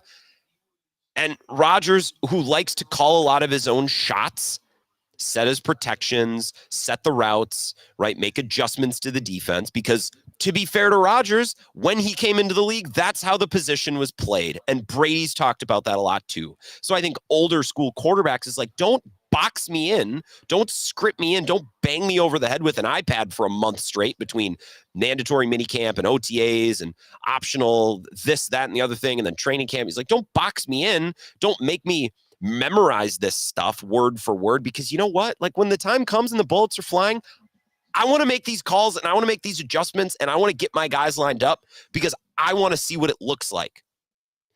Because Rodgers is uber talented and I think he's cocky and that's how he likes to play. But also, to give Rodgers some credit, like, that's how the quarterback position used to work. You used to be expected to do all of those things. The game's been dumbed down a little bit. And I don't think Rodgers wants it to be dumbed down. Don't dumb me down. And look, you want to make fun of Rodgers, fine. But then you got to make fun of Brady for the same thing, because Brady talks about it constantly. When a wide receiver catches a ball on a slant over the middle and gets lit up, and then the refs throw the flag, personal foul, hit on a defenseless receiver, 15 yards, Brady will say something like, well, back in my day, I wouldn't have thrown that pass because it was my job to protect my guy. It wasn't up to some rule. Or with, different blitz looks or packages or different coverages. Like, it used to be the quarterback's job to set all that stuff. Again, if you don't want to use Rodgers as an example, use Brady. He's on television. He gives us lots of examples every week when he's calling games for Fox. So I get the reticence and the eye rolls, let's say, from Rodgers with training camp and OTAs. But I give him credit. I would assume he's going to be at mandatory minicamp with Pittsburgh next week. And then at training camp, that's a pretty involved offseason. He didn't come to the voluntary stuff, but then again, he wasn't on the team. So I don't know that today is the day to be ripping Aaron Rodgers, although many are. Today might be the day to ask some questions about the Steelers. Can I play you a soundbite this one more time from our friend Mike Felger on the Sports Hub, who was with us at the Super Bowl, Milwaukee guy, but does Boston sports. So got to, watch and follow the Jets in that division and the Steelers in that conference. Here he is earlier today. I saw this on YouTube, the YouTube Shorts. I mean, scrolling through, I saw this afternoon. I think what he's getting at is more focused on the Steelers and their decision-making and their the Pittsburgh Steelers have lost my faith as a next-level organization. I've always held them up as a standard. They're always good. They don't allow themselves to suck. I like that about them. I respect that about them. I always thought Pittsburgh, you have to conform to what we do. We're not going to conform to what you do. And I've always held them up as a model. This drops them, in my estimation, by a wide margin. You freaking clowns. You're going to grovel for this a-hole. And it'd be one thing. It's not just that they're signing Aaron Rodgers. If they signed Aaron Rodgers and they, gave him an ultimatum, cut the crap. Our offseason program begins in April. We expect you signed the last week of March. We expect you in the building the first week of April, working with our receivers, working with our coordinator, working in our offense. And when the passing camps come, we want you the first one in the building. We're happy to have you. We want to have you. We'll give you a good contract and the job is yours, but stop being such an a-hole. Then I'd say, good, that's the Steelers. The Jets. That's just the exact kind of trash franchise that signs Aaron Rodgers because they're so desperate. Show up whenever you need to. You want to go to Egypt in the middle of our mandatory camp? Go ahead. You want to hang upside down and do mushrooms during the passing camp? What are we going to do with the Jets? We have to just sit here and take it from you. I thought the Steelers were better than that, but they're not, and they're going to get bent over the same way the Jets did. The guy does not give a crap. He's an epic fraud, does not give a crap, collecting a check, and he's going to do the same thing to them he did to the Jets. So I used that as a bumper earlier, so cue the Bob Seger, but I just thought that was a funny rant, and it's entertaining. I don't agree with a lot of it, but I think he's getting at the Steelers half of this, which might be more interesting than the Rodgers half. By the way, we're talking about this today because if you've just joined the show, Tom Pelissero and others reporting that today it's been made official, or Rodgers has made his intentions official, to travel to Pittsburgh tomorrow to sign and to be at mandatory minicamp next week. Or I would assume he's going to sign in time to go, watch him not go, and then, then maybe we have a different conversation. I think the Steelers part of this is more interesting because nothing is new with Rodgers. This is the same playbook. These are a lot of the same turns of phrase and a lot of the same strategies and things. Like, this is the Aaron Rodgers experience 3 or 4.0 between Green Bay and New York. And we're hearing the same things. He's doing the same things. Pittsburgh, on the other hand, is a team with a certain tradition and a certain credibility. And I don't think they throw tradition or credibility out the window just because they signed Aaron Rodgers. Right? I don't think that's some dark mark on a proud franchise. Terry Bradshaw said that. I think that's a little dramatic. I think Terry Bradshaw made it very clear. I don't like him. I don't want him there. So there's some personal vendetta, and I give him credit for making that abundantly clear, that he has an agenda and a personal reason. I don't think the Steelers are throwing out credibility or besmirching their history by bringing him in. I just think it's more the football thing. It's more the football part of it. Like, ever since Ben Roethlisberger has left, they've been wandering in the wilderness. And let's be real, they were wandering in the wilderness for the last 2 or 3 years of Big Ben, too, because the guy couldn't throw the football down the field. So the last couple of seasons of Big Ben was basically just the precursor to what we saw with Russell Wilson and probably what we're going to see in some iteration with Aaron Rodgers coming up this fall. Run the ball, play defense, and hopefully our quarterback won't kill us. He's not going to help us. You know what I mean? He's not going to light it up. He's probably not going to win many games for us, but we're going to run the ball, play defense. So this is another step in Pittsburgh really not showing a ton of interest to get younger or more dynamic or more talented at quarterback.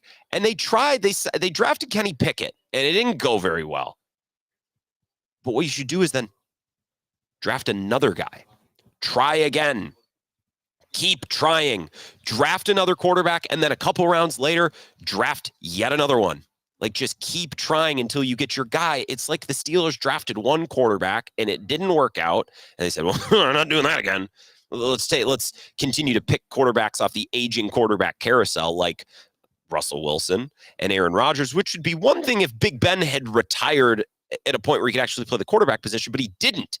His arm was falling off at the end, so it's not like Big Ben, even to the end, was this dynamic playmaking quarterback. He absolutely wasn't.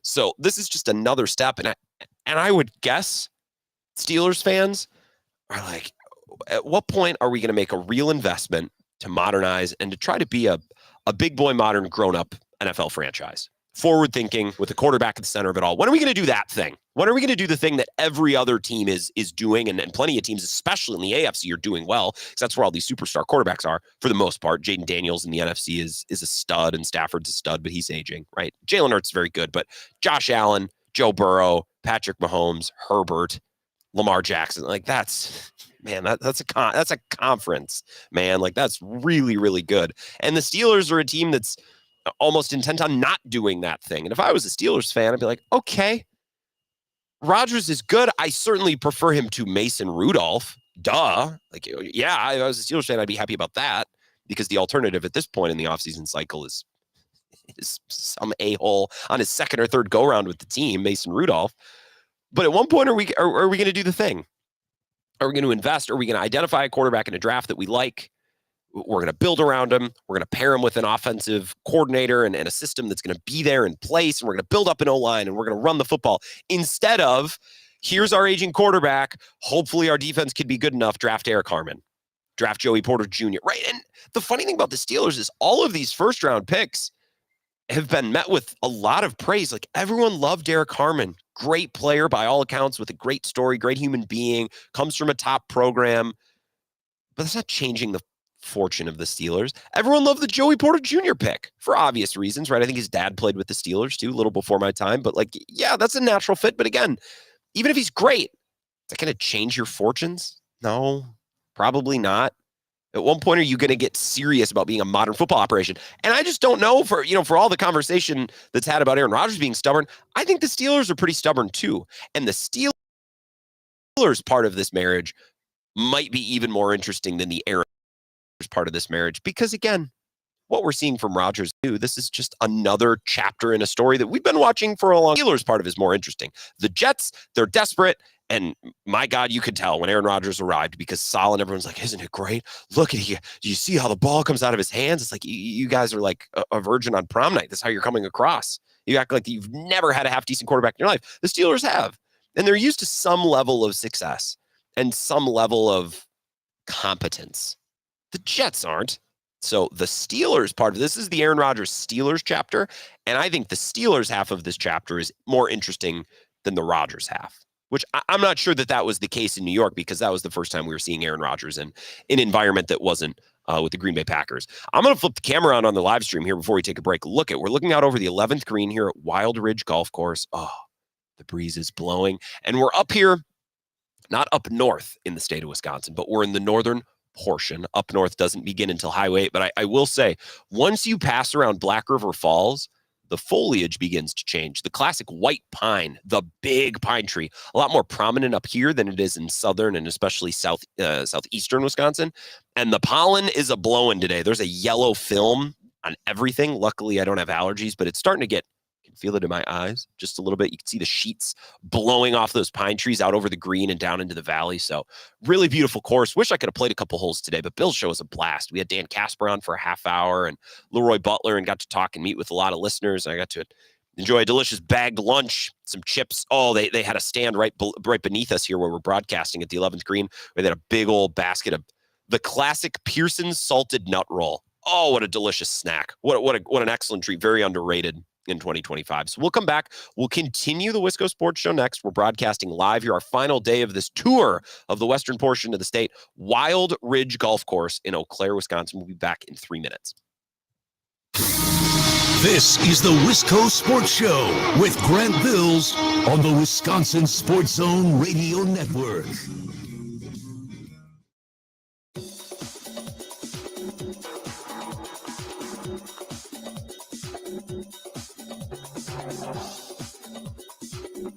The Wisco Sports Show will resume in 3 minutes.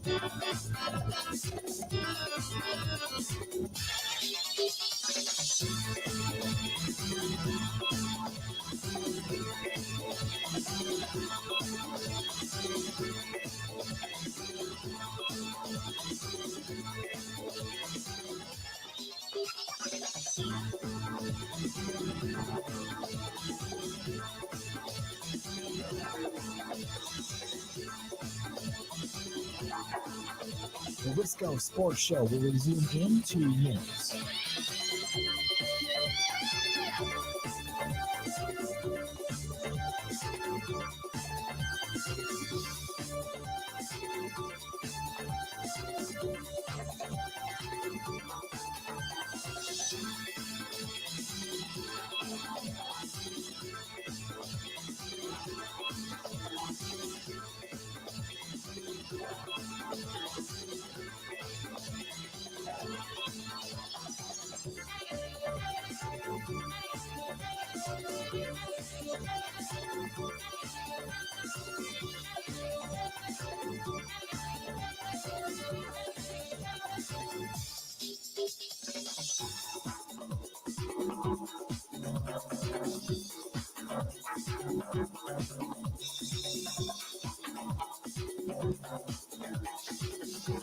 Wisco Sports Show will resume in 1 minute.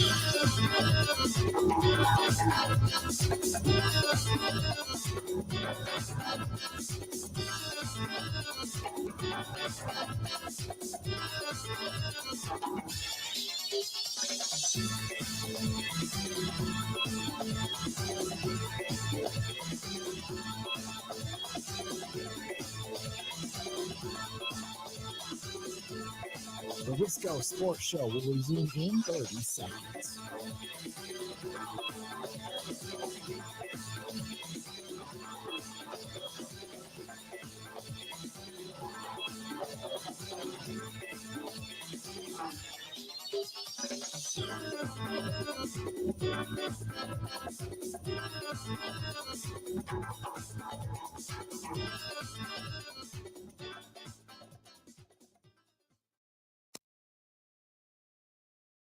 But yeah, I mean, listen, I've talked to Mike Tomlin. He's more than I even thought from afar, as far as the type of person that he is. I have a lot of respect for what he's accomplished in the league. Arthur Smith, he's a grinder. We've had a friendship for a couple of years now, and I just like what he's all about. And the quarterback coach is actually a guy named Tom Arth. Tom Arth was in the quarterback room with me in 2006 in Green Bay in the offseason. The first offseason I ever did, went through the Mike McCarthy quarterback school. It was me and Tom Arth and Tom Clements. And thankfully I had Tom Arth, because those were crazy-ass workouts that were really hard. And Tom, we gave each other some breathers here and there. But yeah, great dude. So it was nice to go into the city. I never really spent any time in Pittsburgh other than the few times we played there. But, yeah, I've enjoyed talking to Mike. It's a little bit from Aaron Rodgers. How good is Mike Clemens, by the way? He's our captain, Mike. Aaron Rodgers announced through Tom Pelissero this afternoon. It's official. I'm traveling to Pittsburgh tomorrow it's almost like marital. I'm going to go to Pittsburgh and declare my love, declare my intentions. My intention is to marry your daughter, right? Like that's kind of the vibe this thing has. But most things with Aaron Rodgers, a little bit of a saga. And I'm thrilled. I was just talking to Bill during the break. We're going to leave Wildridge at 6 o'clock when the show is done. So we're kind of getting some things lined up. And I'm like, man, thank God for this Rodgers story, because it's juicy. It gives us something to pick at. And the Steelers are a very different and maybe even a more interesting partner for Rodgers than the Jets, just because they're so different in so many different ways. But just listening to Rodgers, that's from Mike Clemens, by the way. He sent that within the hour of the news breaking. Some comments from Rodgers about Pittsburgh. The last time we heard him talk about Pittsburgh on the McAfee show, and I believe the question, and Mike labeled that. What did he label it? Aaron Rodgers, on his visit to Steelers facility earlier this year, the quarterback coach, and contact with Mike Tomlin. That's what he was talking about, or that was the prompt. And most of that answer is about 55 seconds. Reminded me of, so I grew up on a lake, and we'd putt around, grew up with a pontoon. And when I was little, when I was young, it would drive me nuts. I'd get so bored. Champagne problems, I know, bored on a boat. But I get so bored because all we'd ever do when we'd go out on the boat with my parents, my grandma who lives on the lake would come along, or whoever. The only thing we'd ever do is putt around and look at houses along the lakeshore, and then the adults on the boat would just talk about who owns the house.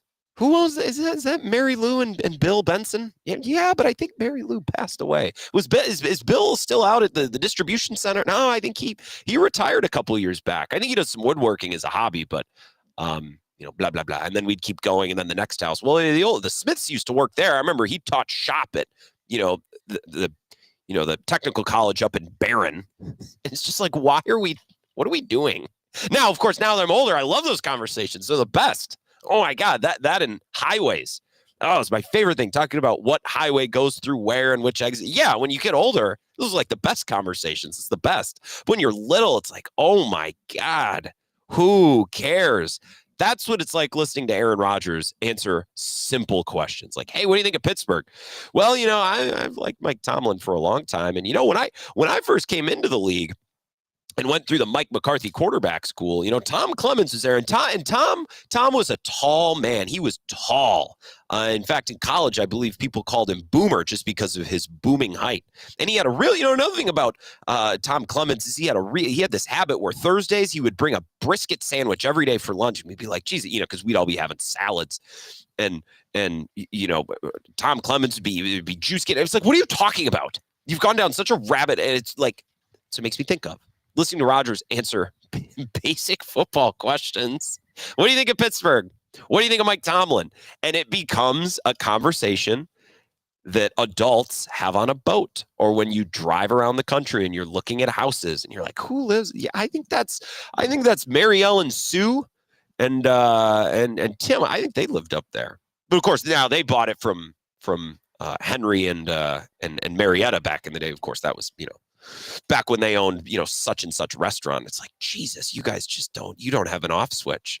But I believe that's what Aaron Rodgers turns into in some of these. Yeah, Rick, I didn't want to say old people, Rick, but if you're going to comment on live stream, I guess I'll read it. He says old people talk. Yeah, it's exactly what it is. Or another good example, if you watch The Office and you see that episode where Michael brings in, was it Dunder or Mifflin, one of the guys, and he just kept going about how someone, and he was tall and blah, blah. It's what it's like listening to Aaron Rodgers talk about it. So we can pick more at this. It's a fun topic. It's not necessarily the most important thing in the world, but it's fun. Aaron Rodgers is going to fly to Pittsburgh tomorrow. I would assume he'll be at mandatory minicamp next week. Otherwise, why would you sign? Then you're just setting up to get criticized. He might not care. He would say that he doesn't care. He cares. I think he cares very much. So I would expect he'll be there next week. And the last kind of domino of the offseason has fallen, at least from a big picture quarterback perspective. We could talk about Jair. Actually, coming up next, I want to talk a little bit about Elton Jenkins and the appetite that the Packers might have to play hardball with him and vice versa. So we can do that next. We're broadcasting live here at Wildridge Golf Course in Eau Claire. Look at this 11th green. I might rotate the camera a little bit so you can see the ski jump over there down the way, but I'll do that as we go to break, and I'll get to some of your texts on the other side at 608-321-1670. This is the Wisco Sports Show with Grant Bills on the Wisconsin Sports Zone Radio Network.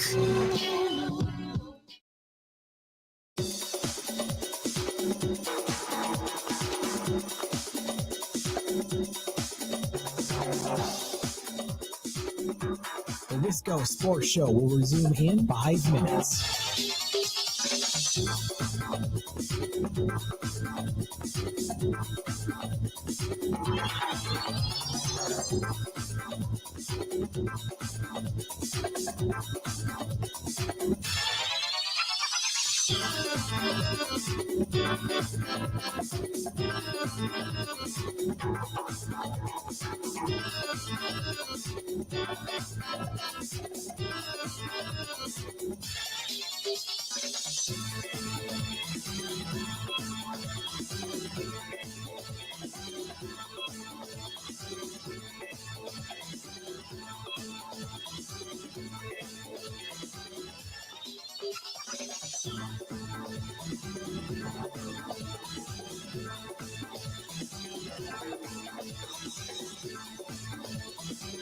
The Wisco Sports Show will resume in 4 minutes.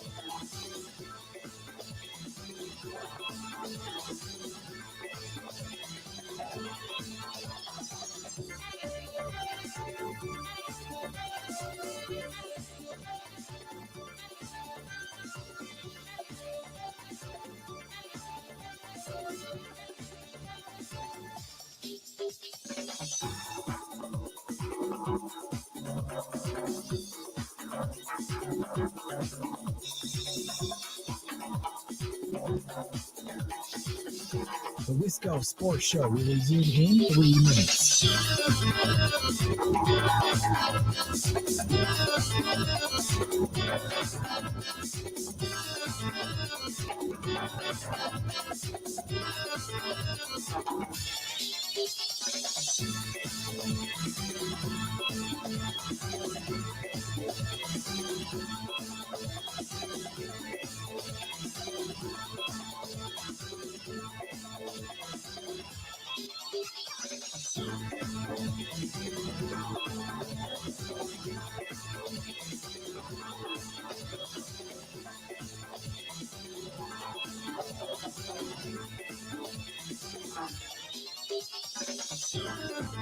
The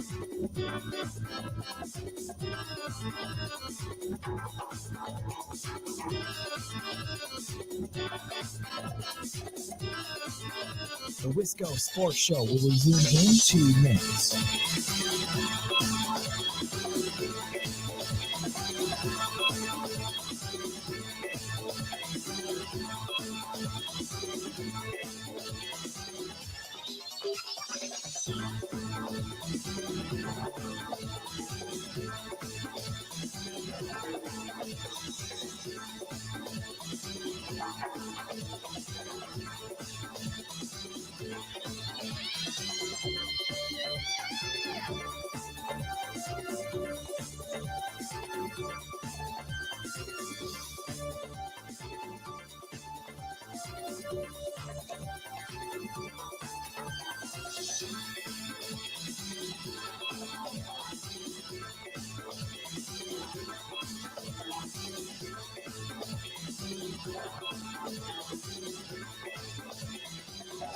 The Wisco Sports Show will resume in 1 minute.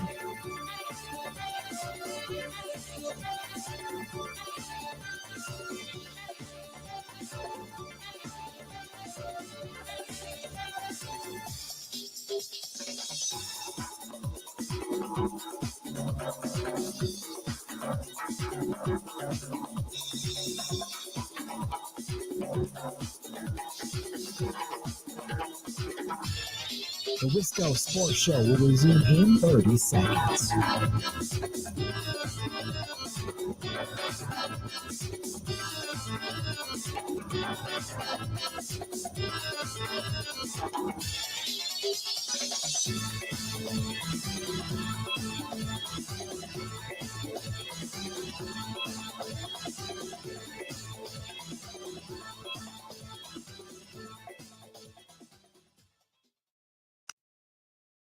I don't really think it'll do me any good to sit out. I'm trying not to worry about the contract situation. I'm just trying to do what's best for the team. And, being here with the guys, I think that's worth a lot more than, the contract situation will take care of itself.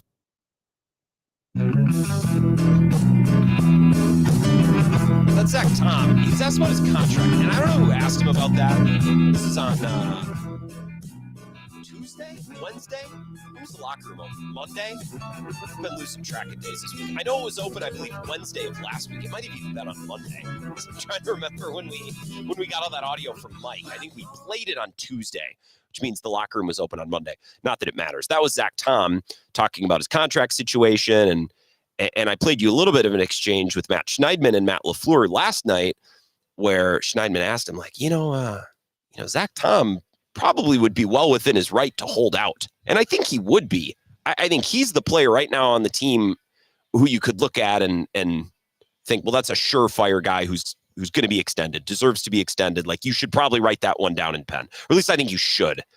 The Packers could get cute with him and say, well, we want to have competition and we want to... I think that would be a mistake. And I've heard others kind of talk about that. Nagler at Cheesehead TV, our friend, joined us at the Super Bowl, but posted a short on the Cheesehead TV feed a couple weeks ago too. And I remember bookmarking it because he said, look, Packers, all this competition is great, but are we sure that Zach Tom just shouldn't be extended and you just be done with this? And we can focus on the next contract or we can focus on other things. So I appreciate that Zach Tom is there and working through this. I wonder what comes next for Elton Jenkins. Because mandatory minicamp is next week. And I don't know if it starts Tuesday or Wednesday, but it's next week, and we'll deal with the specific dates when we get there. And that's the days where guys are expected. It's mandated that they are there. So if Elton Jenkins, because he wants a new contract after moving to center, wants to skip the optional stuff to make a point, well, that's fine. Guys are well within their right to skip the optional camps anyways. It's optional. I prefer them to be there, and I think coaches do too, but I don't think anyone's going to be considered a bad teammate or an awful football player because they miss something that's optional. If Elton Jenkins doesn't show up next week, I think that ratchets up this contract situation a little bit further. I would even call it a standoff. But what if Elton Jenkins doesn't show up next week? Did the Packers, I don't want to say start to sweat, but they start to think maybe a little bit more critically, or they start to consider a little bit more? Because if Elton Jenkins shows up next week, it's kind of a weak holdout, isn't it? Like, we would all agree, it's a little bit of a weak holdout. You skip the optional stuff. A lot of veterans skip the optional stuff. If he misses next week, that's more of a contract standoff. That's more of an actual situation. And I guess my question is, and we'll address this next week if Elgton Jenkins misses, like, how far are the Packers willing to take this? And how far is Elgton Jenkins willing to take it? Right? Elgton Jenkins presumably wants more money and he wants an extension for a couple of reasons. He's moving to center. Whether or not he wants to do that or not, the Packers are asking him a favor. He is doing them that favor. They just signed Aaron Banks for a bunch of money, and Elgton Jenkins believes, well, I'm better than that guy. I was reading a Pro Football Focus story yesterday. They put out their guard power rankings, which is such a, like, let's be real, who needs that? But I was reading because I took the cheese and I clicked it, which is what the point is. And I'm like, well, I wonder where Aaron Banks is on this. He was 32. The guy who just signed at the top of the market in the offseason. They consider him the 32nd best guard. Now there's 2 guards on each team, but middle of the pack, right? And Elgton Jenkins is thinking, well, you paid that guy all this money. I'm making less than him. I'm better than him, and I'm moving positions for you. So I think he's well within his right, and he knows that after this year, the Packers could cut him with very little penalty. So what Elgton Jenkins wants is probably a slight bump in base pay. The Packers would pay that out in a nice signing bonus because they don't want to guarantee any money past the first year anyway, because they never do that, like the Steelers and like some other organizations. And then that just pushes the date back a little bit and gives Elgton Jenkins a little more security. Now they can't cut me next year at no cost. They could cut me in maybe a year or 2, but at that point, he'll be on the wrong side of 30 anyways. And these NFL players aren't stupid. They know they're not going to have perfect top of the market contract security forever. So I think it's very reasonable. Push me out a little bit. Give me some more money on the front end. Make it so you guys just can't cut me with no penalty. Plus, I'm moving positions, and you paid this guy who's not all that good, at least compared to me. But he is under contract. The Packers could just say no. They'd be like, no, we don't want to do that. You're going to play center for us. We know you're good at it. You're going to show up and play this year. Otherwise, you're going to lose out on a bunch of money. So I'm interested to see if Elgton Jenkins misses next week. But then what if he drags his feet and shows up late to training camp? Or he misses some of that? Like, I want to know exactly how far he'll take this, or how far the Packers will take this. At what point the Packers will say, okay, screw it. We'll do a deal. And maybe they're just waiting and they're working through it. Or maybe the Packers have little to no interest in actually giving him more money. And maybe if I'm the Packers, I don't know that I'd love the idea. It's not a ridiculous question. And we talked about this with Bukowski a couple weeks ago. He's like, look, it makes sense for both sides. Yeah, it makes sense enough. It's not like he's 35 asking for a new deal, but they just drafted Anthony Belton in the second round. They just paid Aaron Banks. They got Jacob Monk and Jordan Morgan's the first round pick last year. It's not like they have a dearth of talented, promising linemen. It's not like they haven't invested in the position. So I bet part of the Packers would be like, well, what we'd really love is to get one good year of center play from Elgton Jenkins, and then cut him and move on to all these other guys who are either younger or more talented, or guys that we have legit investment in. So I don't know. I think next week is going to be a very interesting week for Elgton Jenkins for all the reasons that we're talking about, but also for Jair. Like, what if he just shows up and is practicing? Like, is it just going to be status quo there? I think next week is going to be a real thermometer and a really good measuring stick for specifically those two players. I'm done trying to guess what's going on with Jair anymore. I think that I can get a half decent guess at what's going on with Elgton Jenkins. I'm just done wasting my time with Jair. We'll figure that out, and we'll learn when we figure it out. A couple of texts here. It says, Grant, were you aware there's an Eau Claire kid on the Oilers? Defenseman Ty Emberson. Was he a Memorial guy? Uncle Packer's next to me listening in the crowd. Do you know? You don't know? No, you don't know? I don't know that name. No, I didn't know that. I appreciate you letting me know. I'll Google that over the break because I'm interested. This text on Jordan Love. Why not? Let's get into that. Chris from Eau Claire says, the fact of the matter is Love has played more bad or mediocre football than he has good football. The worst thing that has happened to the Packers in the last 3 years is the second half of Love's first season. I don't know. We talked about that a little on Bill's show earlier today, too. Like, what if Love comes back this year and looks like more of the same of what we saw last season, or in the first half of the first season? I think the first half of his first season was as much about brand new green wide receivers not knowing where to be and Matt LaFleur figuring things out post Aaron Rodgers. I don't look at the first half of 2023 as just a Jordan Love thing. I think that was a team thing. Last year, some of the struggles on offense, I think that was a team thing. I think that was drops from Reed and Wicks and injuries and the O-line getting banged up at the worst possible time. And Jordan Love banged up too. Now, he didn't play amazing, but I don't think he sucked. A lot of people would talk about him last year like he sucked. But if he plays mediocre football this year, we're going to have some interesting conversations. And then, Chris, if that happens, I think your point might be closer to valid, that second half of his rookie year was misleading, and it caused the Packers to invest a pile of money into a player who's not worth all that money.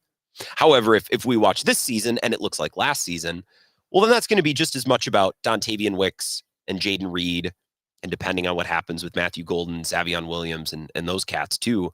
Like last year it wasn't just Jordan Love. It was a collective thing. And I think Matt LaFleur took a step back as a head coach last year too. He wasn't awful, but he's a really good coach. And I think both from a play calling perspective and a decision-making perspective, he lost his touch a little bit. The fourth downs and the special teams field goal, fourth down type of thing.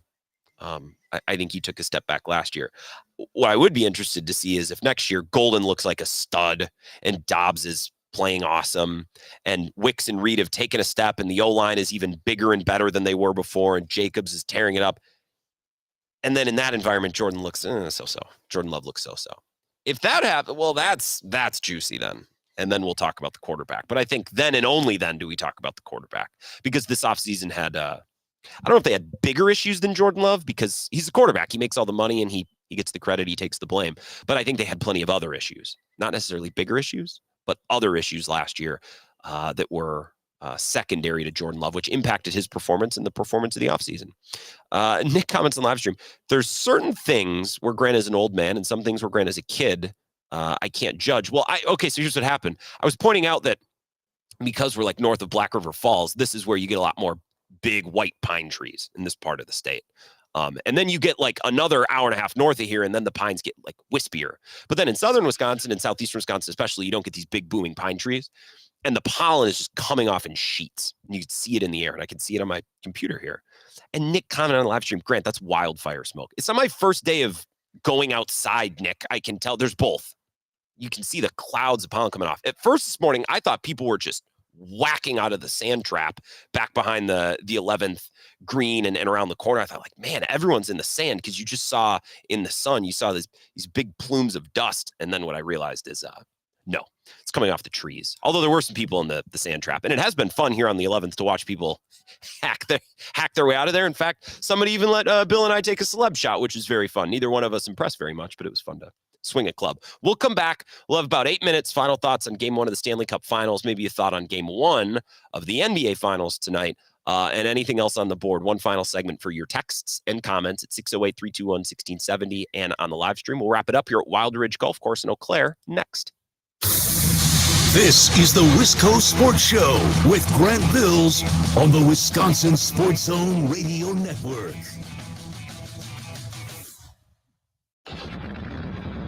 Here are your two wheels revved up because here it comes. The Big River Rally where the river meets the road. It rolls into La Crosse on June 27th and 28th. Join us for a weekend packed with action. Stunt shows, a killer bike show, food trucks, all kinds of awesome vendors. Friday, Rod's River Run with Texas Hippie Coalition lighting up the stage that night. Then Saturday, it's the Big River Rally Ride. Miles and miles of pure freedom. Then Saturday night, Drowning Pool rocks the house. Grab your tickets right now. BigRiverRally.com. That's BigRiverRally.com, and I'll see you there. The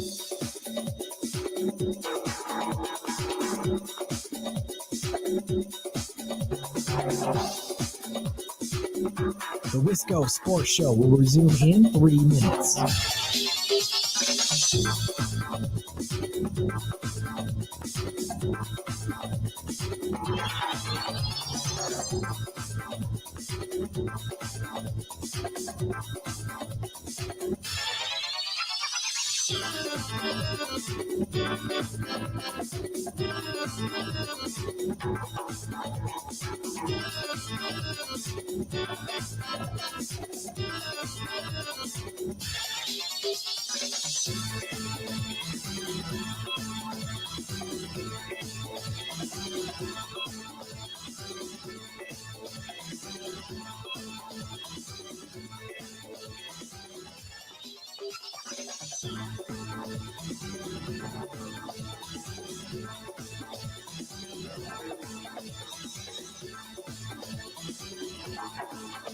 The Wisco Sports Show will resume in 2 minutes.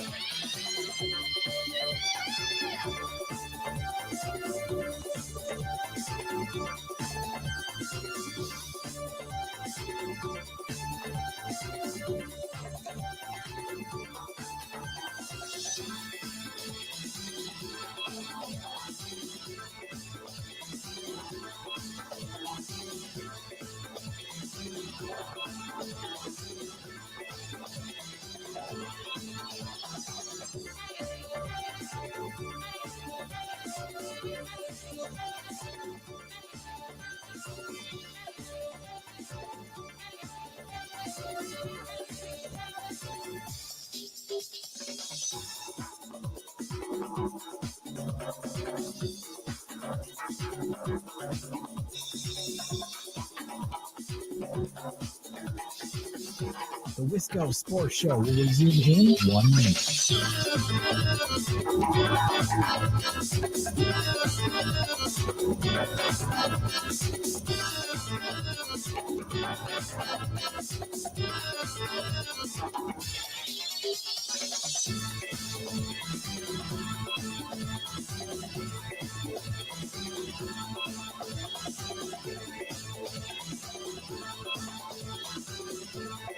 The Wisco Sports Show will resume in 30 seconds.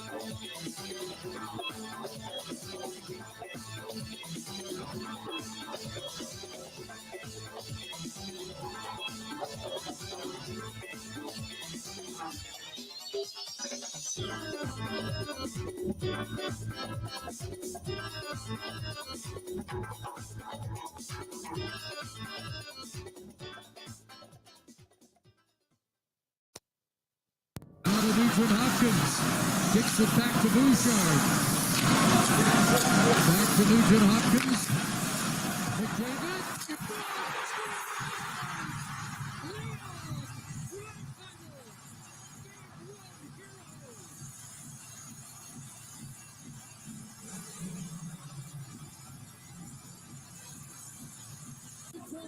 It's the play along the boards by Nugent Hopkins. The no-look backhand pass by Perry.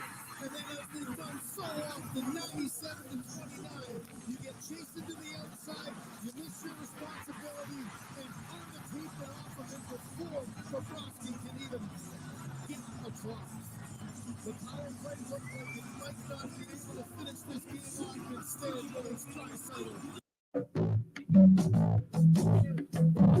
It's a great sequence to wrap up that game. David to Draisaitl. Snuck it past Bobrovsky. I mean, that's just excellent first game of the Stanley Cup Finals last night. And as I keep telling you, and I will admit over and over again, I don't know anything about hockey. Well, I know the red line and the blue line, and you shoot the puck in the goal. It's somewhat like most sports, self-explanatory. Baseball, you hit the ball with the bat, or golf, you hit the ball in the hole.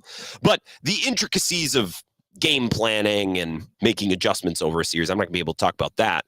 But I think that's about as good of a game one as you can ask for, not just in hockey, but in basketball. Like, if we get that type of game tonight in the NBA Finals in game one in Oklahoma City, that's perfect, right? I don't want the home team to win in a blowout because that game loses some of its punch. You know, typically when one team blows out another, you walk away from that game saying, that team was way better. Did you see how good that guy was? And did you see all those plays that he made and blah, blah, blah, blah.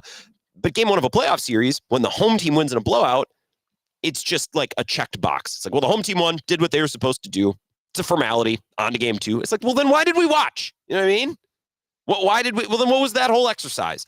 If the home team is supposed to win and the road team is supposed to lose, and then you're supposed to move on to game two, and that's the game that's really a turning point until the series shifts to the road team. What are we doing?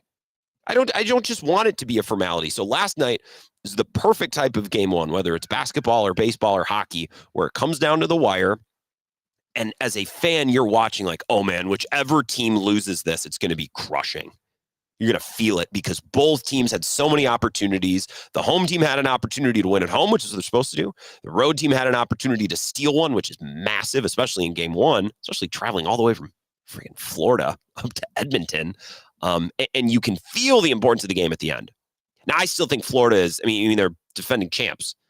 And they're just nasty. They're a bunch of rats, and they just get after you and get under you and get in you and under your skin. And they're just, so I think Florida could easily come back and win the series. And I think Edmonton would have been able to come back and win anyways, which is again, furthering my point of it being the perfect game one. felt uber important for both teams.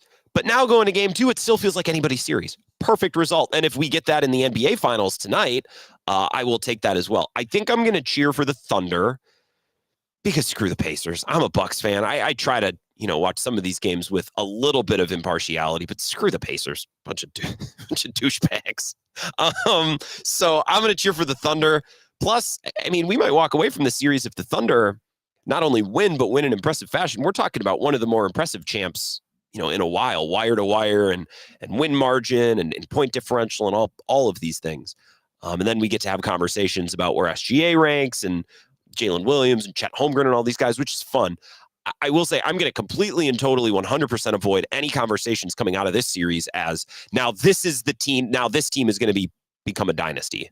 It's so annoying. Cowherd does this all the time. And I like how he's smart. And I don't know why so many people take the cheese that's in this mousetrap. Anytime a team wins a Super Bowl, it's like, well, now they have a great shot to be a dynasty. You know what? So did every other team that's won a championship. Like every team ever, you thought, well, why can't they do it again and again and again? Because that's not how sports work.